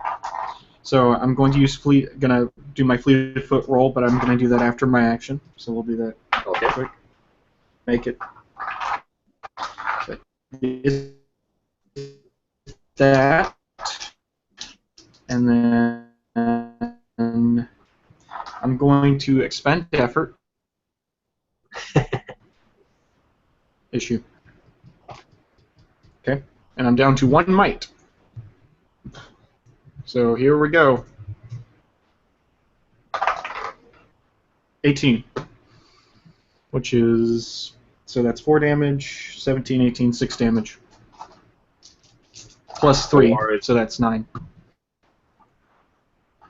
I missed some of that. I missed some of that. 84. Sorry. So I'm using Fleet of Foot after this, but I rolled around, and I'm kicking him in the face, whatever his name is. 84. Right. Raider 41. Raider 41. Raider 41. I spent effort not to lower the difficulty, but to increase the damage by 3, so that's 7 by default. I won an 18, so that's 9. So 9 damage minus whatever his armor is. Okay, so that's Oh, 2. that's a kick! That's quite a kick. So you probably like spin like in the anime, you know, with all the momentum in your head, like in your feet, like with speed line. You connect with Braider right into his beautiful face. But you know what? You take it like a man. All right. So now I use my Fleet of Foot action to move past him. To move a short distance, so that way he's between me and gunfire. So basically, as I take my foot on his face, I use his shoulder as a launch pad, and I move over, moving like a cat, to flip on the other side of him. Okay. I'm assuming that you will run towards not the hatch section of the tunnel, but the other way? Is that correct? Yeah, the way that deeper in, because she's toward the entrance. Yeah. So, yep. Oh yeah. Okay. So that puts him in the line of fire for the pistol, basically. Yeah. Oh yeah, yeah. That's fine. So you did your heroic kick. You kicked him in the face, and his face like moved like slightly compared to his body, like. But he took it like a rock. But now you're running like behind him. He's turning around. There is some blood over his nose. He's probably have a broken nose. But he turned around. He turned around like a Terminator, and you're very fast. There's no hope in his face to catch you back, but he pulls something from his belt. There's another heavy pistol in his equipment, a second one. It's on his character sheet anyway, so it's not an intrusion. So he turned around like a Terminator, he just cocked the hammer, and he says, "So we took your sister, eh? Well, you join her." Bam, bam, bam, bam, bam, bam! And he's shooting in your direction, and as long as you will try to run away, he will shoot and shoot and shoot his heavy pistol. So we'll start with at least one shot. So he's shooting in your direction. You need a level 5 speed roll to dodge his attack. Which means I need a 4. Yes. And I got an 11, so it hits. It hits. So you receive 8 points of damage to your might pool, probably. Yeah, well, I have 0 might pool at this point, and 8 damage? 0 speed. Bam! 8 damage? What type of gun is that? It's a heavy 0 revolver. speed. So you have 0 might and 0 speed? So I am... Yes! You're a bloody mess!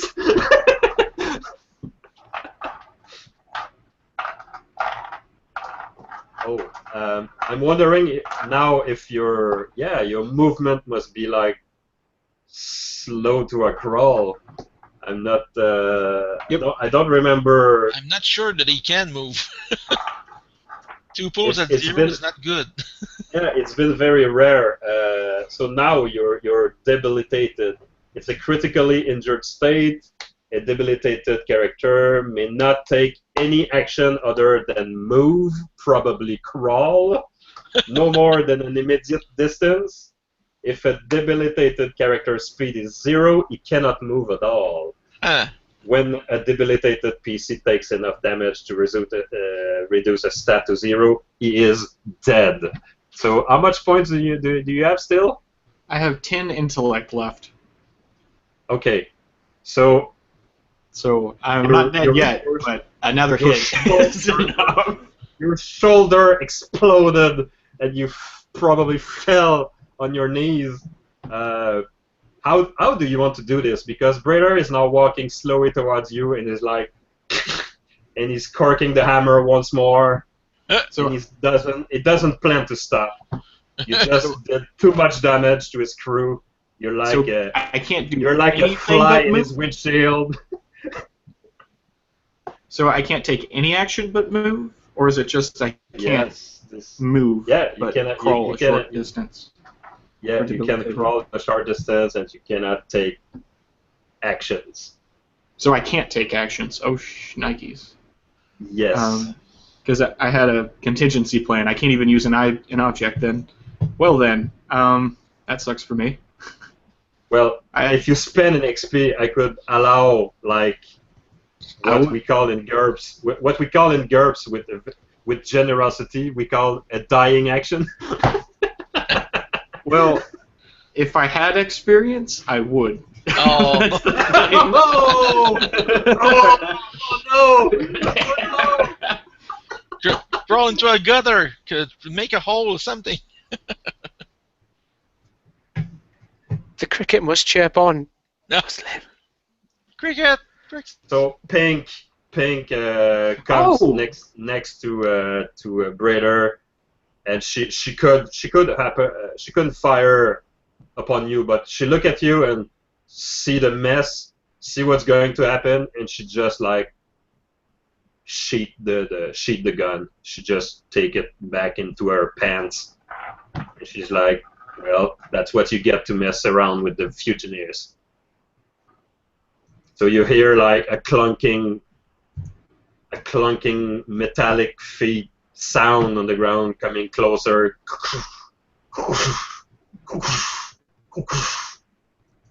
Man, I wish I could do an action right now because I could totally fuck his day up. You can talk. you crawl on the ground. now would be your action if you had one. I really don't know what you could do at this point. You have telekinetic power hidden inside you. There's one thing I can think of that you could maybe pull off. Maybe a recovery roll if you have the one with takes an action.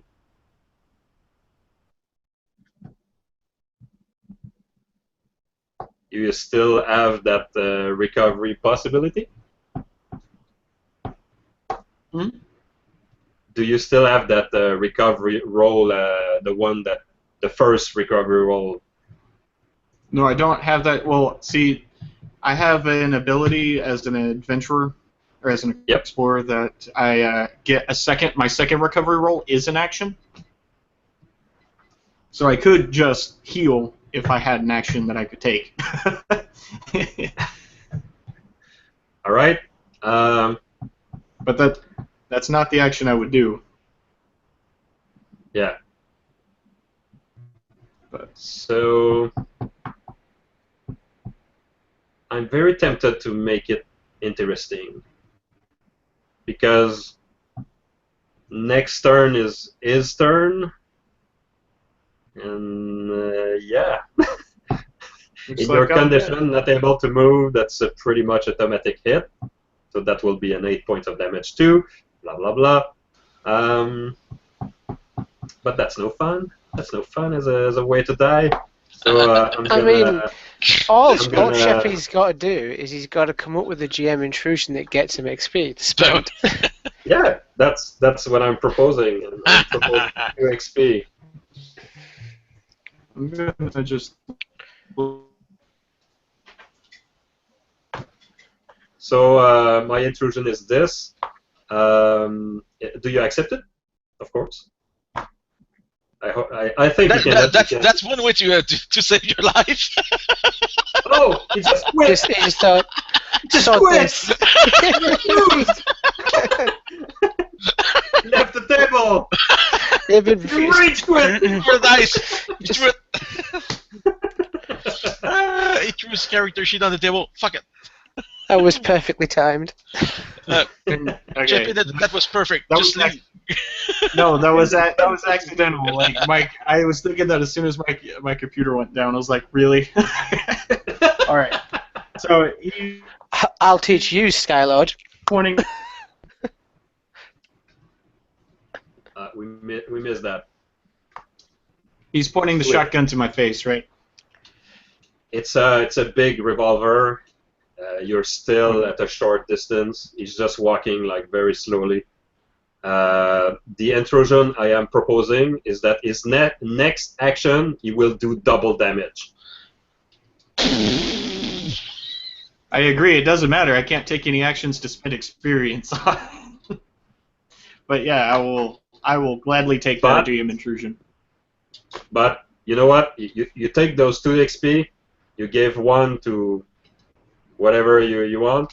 I'll give this it XP, to Brad. And this XP give you still the possibility of a short benefit, a short-term benefit, a very short-term benefit that you could use for an action. How about that? Right now. Okay.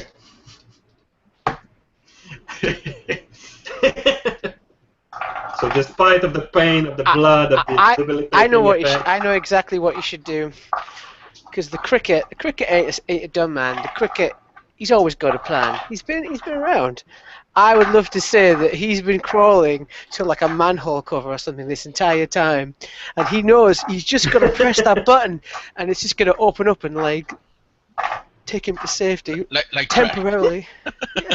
All right. So I'm using my ability Tinker with a little bit of stuff left to turn the level 4 cursor into an explosive, which is basically what I've left on the ground, and hopefully will kill him and not me.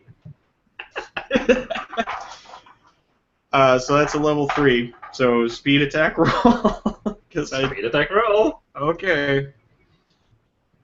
Here we go. I got no speed to spend on this, so. It's a natural die roll. Well, it's a 10. Okay. You know what? Well, okay, no, that's fine. Yeah. If you wanted to add something else, go. Oh, okay. Well, he's just going to use Tinker, and he's going to explode it on himself as soon as he gets close enough, since he's walking toward him. So he's going to take him out with him. That's what I would do. It would just be 4 damage everywhere, if that's even enough to kill him. It's radiant. It is.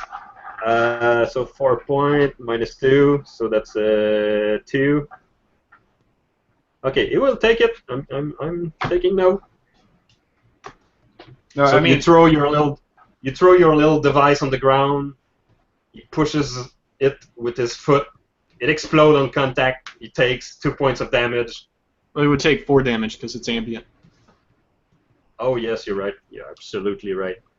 There's a chunk of metal from his foot that falls off, and now you see him like angrier than ever. Like now he walks until he's up, like just straight up to you. He drags his pistol to your head, and he says, "Bad move," and he just unload the thing in your head like BAM! Doing 16 points of damage. Well, Chepe! I've never killed a character in the Cypher System, so that's a first one. Now it's done. Oh my god. So, can you Chepe, tell us what's going on in Edwin's head as life is taking away from him? Before, as the footsteps approach slower and slower, he starts hallucinating because he's covered in shrapnel of his own explosives at this point. Already on the brink of death, he's bleeding out. He looks up and his ponytail's like drenched in his own blood off to the side. He's aching, his body's hurting all over. He thinks about the time when he escaped, when him and his sister was kidnapped. The overtowering figure reminds him of the men that took them away. He looks at them. He sees for a moment that it was someone else, not them. The Black Reaper over his head. "You're not my father." He laughs to himself. And as the revolver points to his head, he murmurs and whispers. The man can't understand it because it's coherent. The words he says are, "She's not missing. She was sick, and I killed her. My sister. I murdered her. She was sick." And life drains from his eyes as he confesses his last sin. That's beautiful. That's a beautiful piece of roleplay right there. It's incredible. Chepe.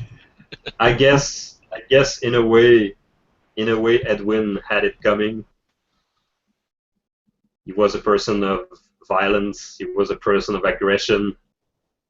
His friends gave him an opportunity to show his skills as a man who could move like a cat, who could cover great distance in a blink of an eye, and he decided to stay and to pursue the fight.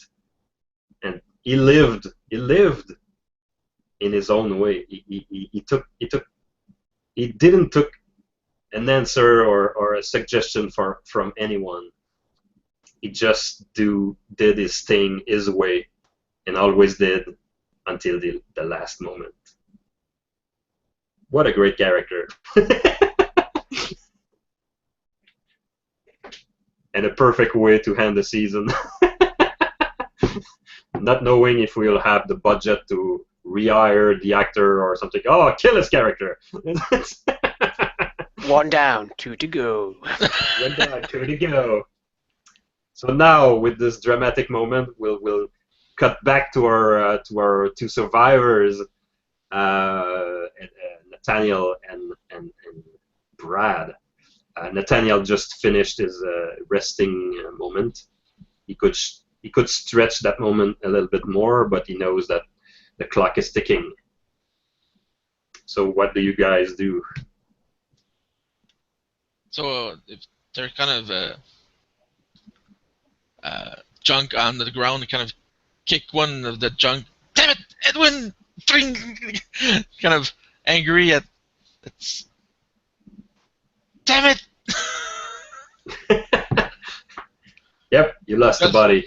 You saw him disappear with the doors, and you're pretty sure that you won't make it. There was like 9 guys in that door. And I know how and there was an extra camp down there, so they will probably torture him to death, or he probably jumped into the pile with the grenade or something, and damn it. Yeah, you cannot shake that feeling that he's gone. It's very weird. You didn't knew him like much. You worked with the guy like for a total of maybe 4 weeks, 8 weeks maybe. Couple of months, yeah. He was a professional, though. He was a professional. On the edge. One of the best hires I ever got in my career. Yeah. He said he'd show me the world below, and by God, did he?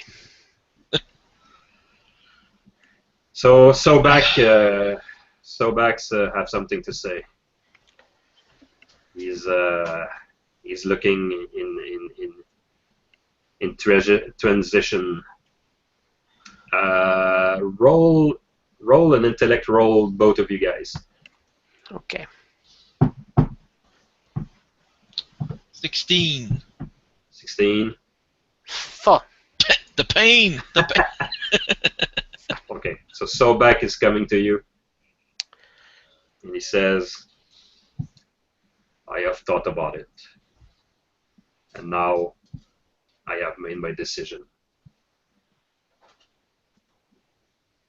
Take out a improvised knife, a piece of metal from his belt. It's a sharp piece of metal that long. That he's buffed all these years to make a sharp, pointy knife, like almost like a triangle, a long triangle. And then, instead of attacking you, he's giving you the knife as a gesture of goodwill, and he says,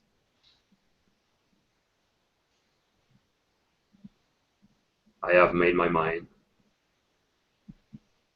I think your words are true. These guys are up to no good. And if they don't come to my town right now, they will come later. They will. So he presents then his hand to you.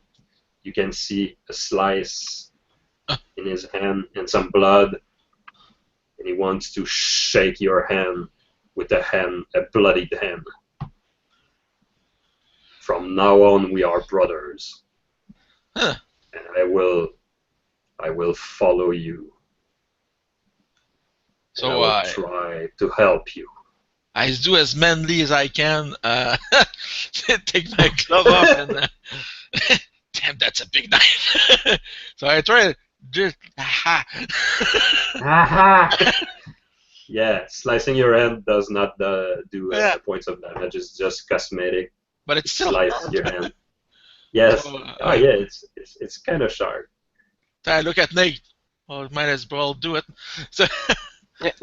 Nathaniel, to begin with, when Sobek comes over, is tinkering around with the rye and he's reviewing the map data, trying to get a better picture, because he's like, those dinosaurs have moved around. They came in a bit further. They would have expanded the map a bit. So he's been obsessively trying to like get a better picture of where they are, so they can get out there and get this done. And then he sort of looks up as Sobek's handing you the knife, and he's like, "What?" And I can't go to the predator's arms shake, squeeze the hand. Yeah, you squeeze the hand and you make a pact. Yeah. And I look at the big guy, and I never had a brother. So you're the big brother? Yes, I have no problem with that nickname. Big brother Sobek. That sounds good. And I grab his hand for the world below and for the world above. You need to cut. I give him the knife. For the world above and for the world below. You just repeat in a very solemn fashion, very ritualistic. The dinosaurs came the other way around from another opening, so the dinosaurs come to you. And as they do that, Orion, your small navigation robot, just light up like he starts to scream. What is it, Orion? What is it? What's going on? He says like the guardian wants to speak to you. Okay, speak away, Guardian. Make it quick, though. We haven't much time left. As I cough up another bit of gunk still in my system. You see the guardian's face appear on Orion's little screen, and he says, "Good morning to you. It is 8 o'clock. The mall will open soon. There will be special on the slushies today. Grape is the flavor today. Oh, and did you do something to the system over there? I feel all kinds of bleeping and old equipment starting to get alive. Did you do something?" No, we didn't. No, we didn't do anything. Oh, because it looks like there's something in the electromagnetic spectrum going on in your position. I was wondering if you were okay. Damn it! They're starting the machine. Can you pinpoint the location of where this is originating from? Well, I can only guess where your position would be, like underground in the IRS. Yeah. That's near substation 39. If I were you, I would go up and have a look. Oh. Alright. Okay, Well, then. Looks like we're gonna have to go back up. It's time to suit up. So Nate's like, he's got like the hazmat suit down to his waist, and he starts like putting it, like rolling it back on. You can see there's a massive like patch where he's fixed the suit a bit. Yeah. Been So there, done that. You put the goggles on, the breathers on, the hood, everything. You take a minute to do that. Sobek help you, Nathaniel, since you're now brothers. He helped you, and since you're still weak from the attack, he offers you his back if you want to climb on his back, and he will do that, like the climbing part. Oh. He offers it, but you're on your feet now. Yeah. For this, I need to stand on my own. So you go outside. You open the hatch. You open the hatch. On the other side, there's a wind like this place, man. It's not friendly at all. Nope. You go outside. You go outside the hatch. You see dust wind, like small twisters of dust, and you hardly can see. Is it me or is it more windy? Oh, it's exactly the same. It didn't change a bit. More effects. But at the distance, you can still see the structure illuminated by huge spotlight, a halogen type of spotlight. You can see still the structure over there. And then you're outside, you three, and something happened. High in the air, above the structure, you see a bright ball of light slowly coming down from above. What the? And the light is so bright that it pierces the dust and the clouds, and it does the God ray type of effect. And as it moves down, the God rays like move up in the opposite direction. It's very surreal. You have never seen something like that. Wow.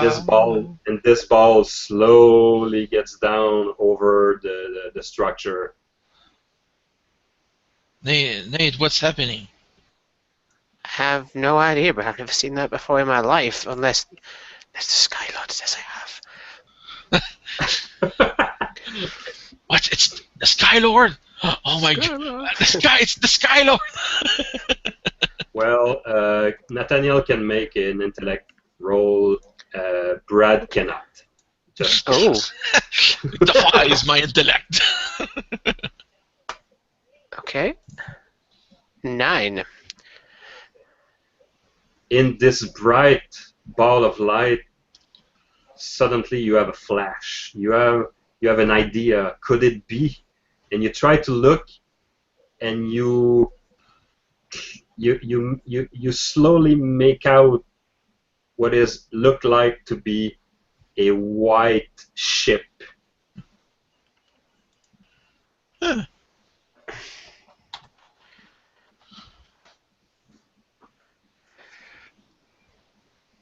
No. The white. What? And Before Nathaniel can start his sentence or say something, the huge ball of light let go of 3 smaller ball of light that, in contrast to the slowness or the slow descent of the ship, are crazy fast. 3 little ball of light in a triangle formation move and do a sweep around all the environment or all the area.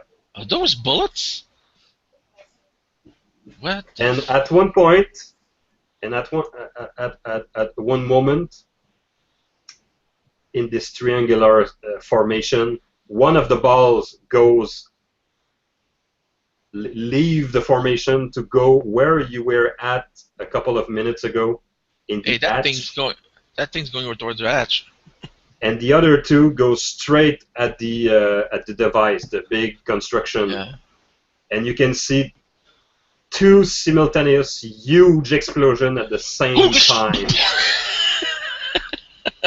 The first ball of light went straight through the metal door hatch, and the explosion happened way under the ground. Oh my god! So simultaneously, the camp of the Fusionaires and Pirate, where you presume is gone, and at the same time, the other balls destroyed the structure, and you can see like the cannon like split in half and Fight up dust.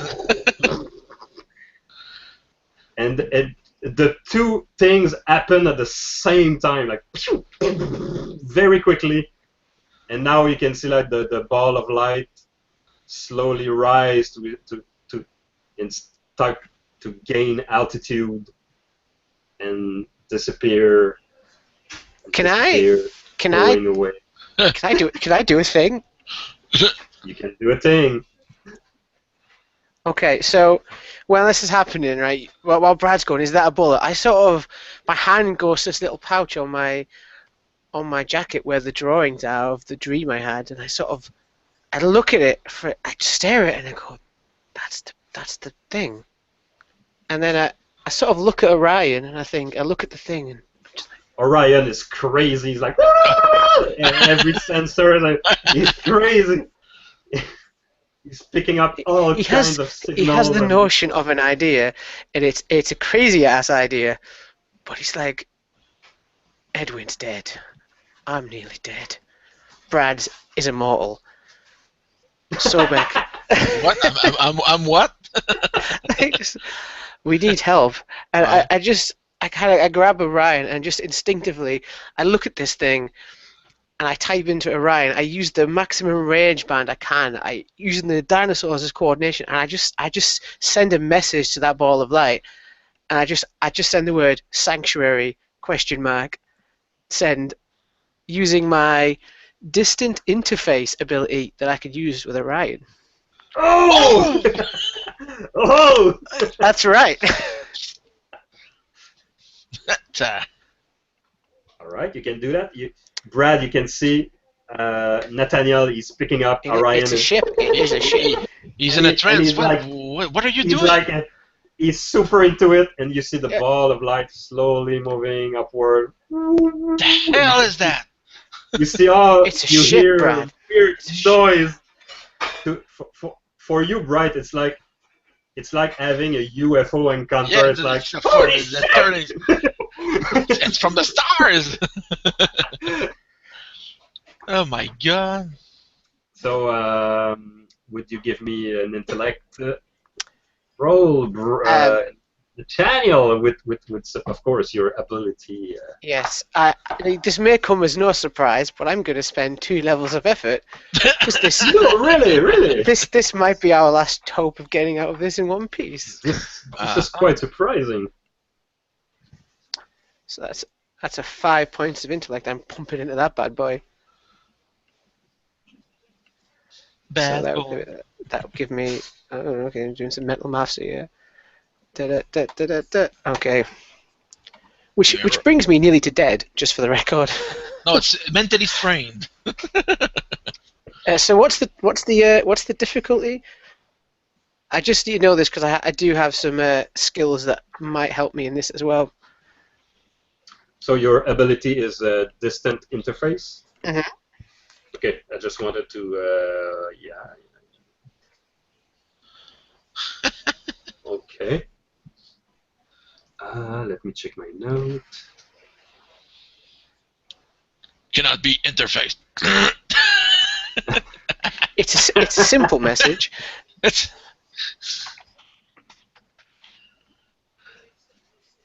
See, I'm thinking whatever this thing is has got superior tech to be able to pick up a message from this distance.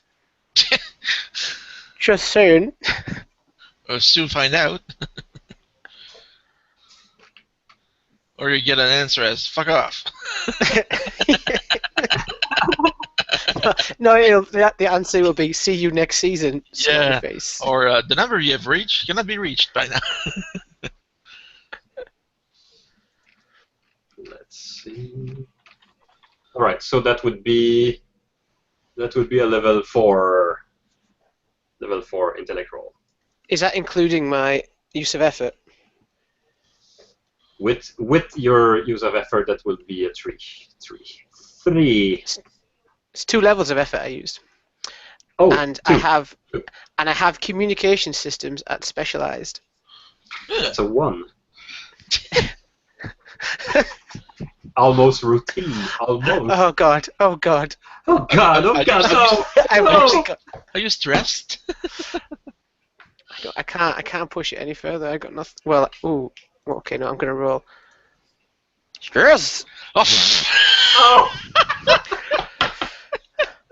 I thought I was waiting for a 1 to appear there and just like.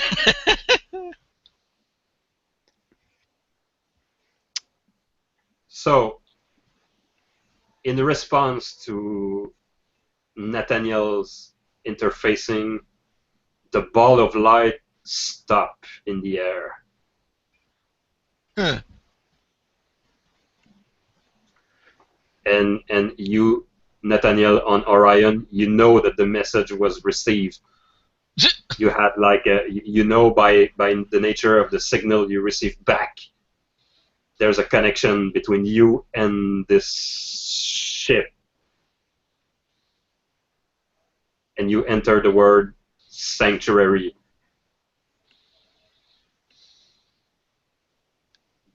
The Orion waits with a blinking cursor. What do you do? Okay, so I'm gonna. You know when you think this might work, but now it has worked. What do you do?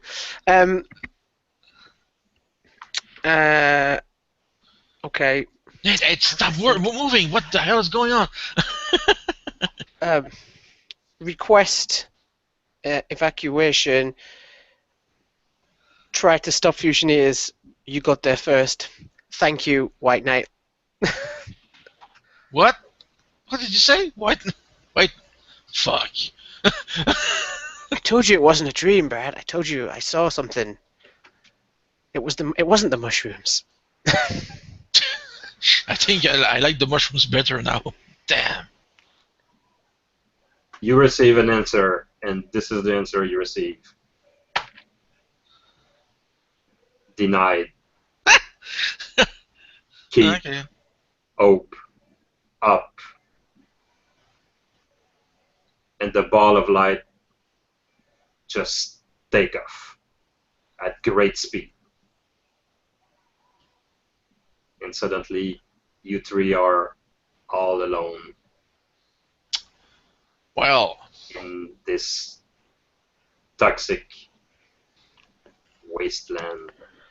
That was the ship I was telling you about, Brad. that's not a ship. It's a ball of light.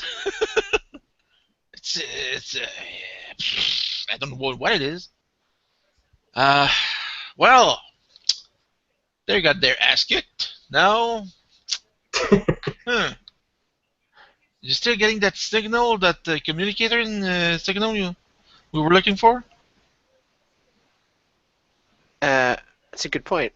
I'm guessing the signal to this ship is now this wall of light is now closed. Orion's not going crazy anymore. Yeah, you're right. Orion have become normal again, silent, ready to operate what you need. Yeah. I start fiddling with. I think the thing that we found earlier is still available, but there's now a lot of debris. The map needs to be re-updated by the dinosaurs. Essentially, like there's now craters where there used to be buildings. Brad. Yes, but the communication device you scanned is. Did you see the guns on that thing as I'm going around? Did you see that thing? That wasn't never gun. Those were I don't know what those was. Anyway, where's the damn antenna or something? Is it blown up or? Okay, yeah. Focus. I'll try and focus. Can dream about this later. So, what do you guys want to do? Well, I'm now? Waiting for Nathaniel to to tell me if there's a signal for a communication, unless we're gonna fucking steal a barge, and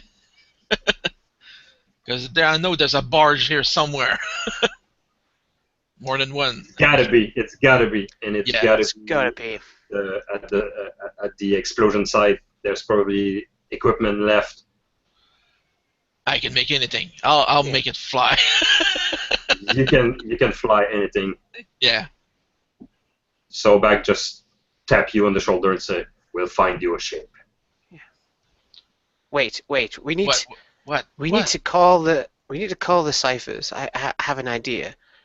Right, Brad. No one but us. Yes. Right. No one but us is going to believe what happened. Right. Right. I don't know. No one's going to believe us that if we tell them a ball of light came out of the sky and destroyed this evil weapon that was planning to take the atolls down, right? So what you're saying? What we can do, the least we could do, is tell the Cyphers what happened, but tell them that it was Edwin. Edwin stopped them. Mass reaction? Exploding something that... Yeah. Yeah, that'll work. Effectively, this is what happened. Yeah. Therefore, Edwin's sacrifice will not be in vain. Yeah. I don't know your friend very much, but it sounds like him. Mm-hmm. Yeah. I'll let you... You're good with words. I'll let you do that. If we just leave this place and don't tell anyone what happened, his sacrifice was in vain. But we tell the Cyphers. The Sky people should know. Yeah. What happened Anyway, here? we need to come back here. There's probably a lot of slaves that are caught in the cave or something. So, That is very true. Yeah. And So your little group walks i- to are, in the storm. your group is rejoined by 4 mechanical dinosaurs. The camera pans out slowly as we can see your characters coming up their back, ready to ride with the mission of going on an investigation to find a ship to go back to the Sky People. And this is where we leave you. But Dun, I dun. will not leave you with that. I will leave you with something else. Huh. A tease, a tantalization. Big Nathaniel, Yes. you wake up after a rejuvenating sleep. You even stretch a little. You're so comfortable. There's a gentle blue light brightening up your face suddenly. You hear a depressurizing sound like psh, and you get out of something that looks like a bed, but you start floating away from the bed like in zero gravity, and you have no fucking idea where you are. What? A moment ago you were on the ground riding a dinosaur with your friends looking for a ship, and now you're in a clean room floating away from a high-tech bed. Brad? Float away. Sobek. God damn. You are in a room that is spherical. There is a window over there, and there's a door, a spherical door in front of you. If you push your feet in a weird fashion, you can probably propel yourself towards the door. Yeah, Pirouette over there. Absolutely. Do I have like a shift on, or do I have like a suit on or something? Like, do I have anything on? Oh You're my. naked. You're naked. You're like a I'm worm. cool with it. You're absolutely naked. And absolutely floating. Okay. Yeah, everything is floating. I shall bob about. I should get to this door. Okay. Does any of it seem familiar to me now that I've had a chance to just been awake for a few seconds? You know, that No, kind of it's not. sensation you get when you wake up and you just sort of don't know where you are. Is that past, or am I still confused? Oh, from your point of view, it must be a joke. You must be hallucinating. You must be, but it's so real. It's so real. You touch the door. There's handles.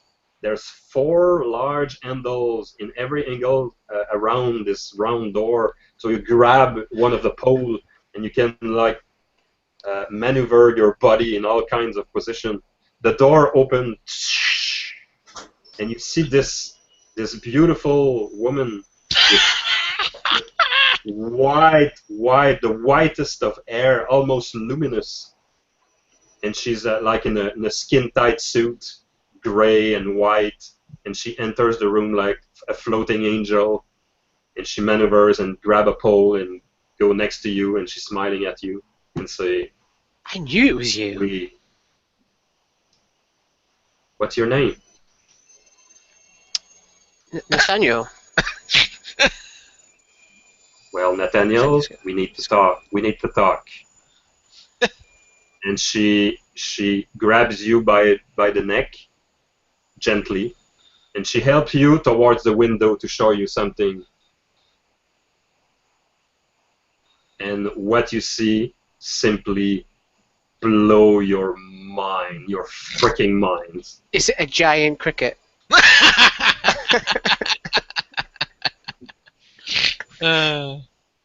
You see clouds of a upper atmosphere. You see, like, if you were in orbit of a planet, in a capsule or something. You're inside something, a structure that is in floating space above the clouds. And Where is that? beneath you are heavy dark clouds, some violet lightnings happening like if you were in a storm or something. And you see this planet, and in your heart it screams home. I can see Skyhold from here. Yes. But then the girl, the woman, place her finger on your chin and lift your head. And above this planet is another planet, bigger planet, and you can see traces of civilization, like cities, and you can see it's like having a whole look of an entire functioning civilization on a planet, like if the ball underneath you is your home, it looks like the moon of that planet. And your mind goes liquid jelly. That's a whole lot of salvage. And that's my and on that quote, we end our first season of Salvage Skies. Thank you for watching. Thank you for playing. See you next season!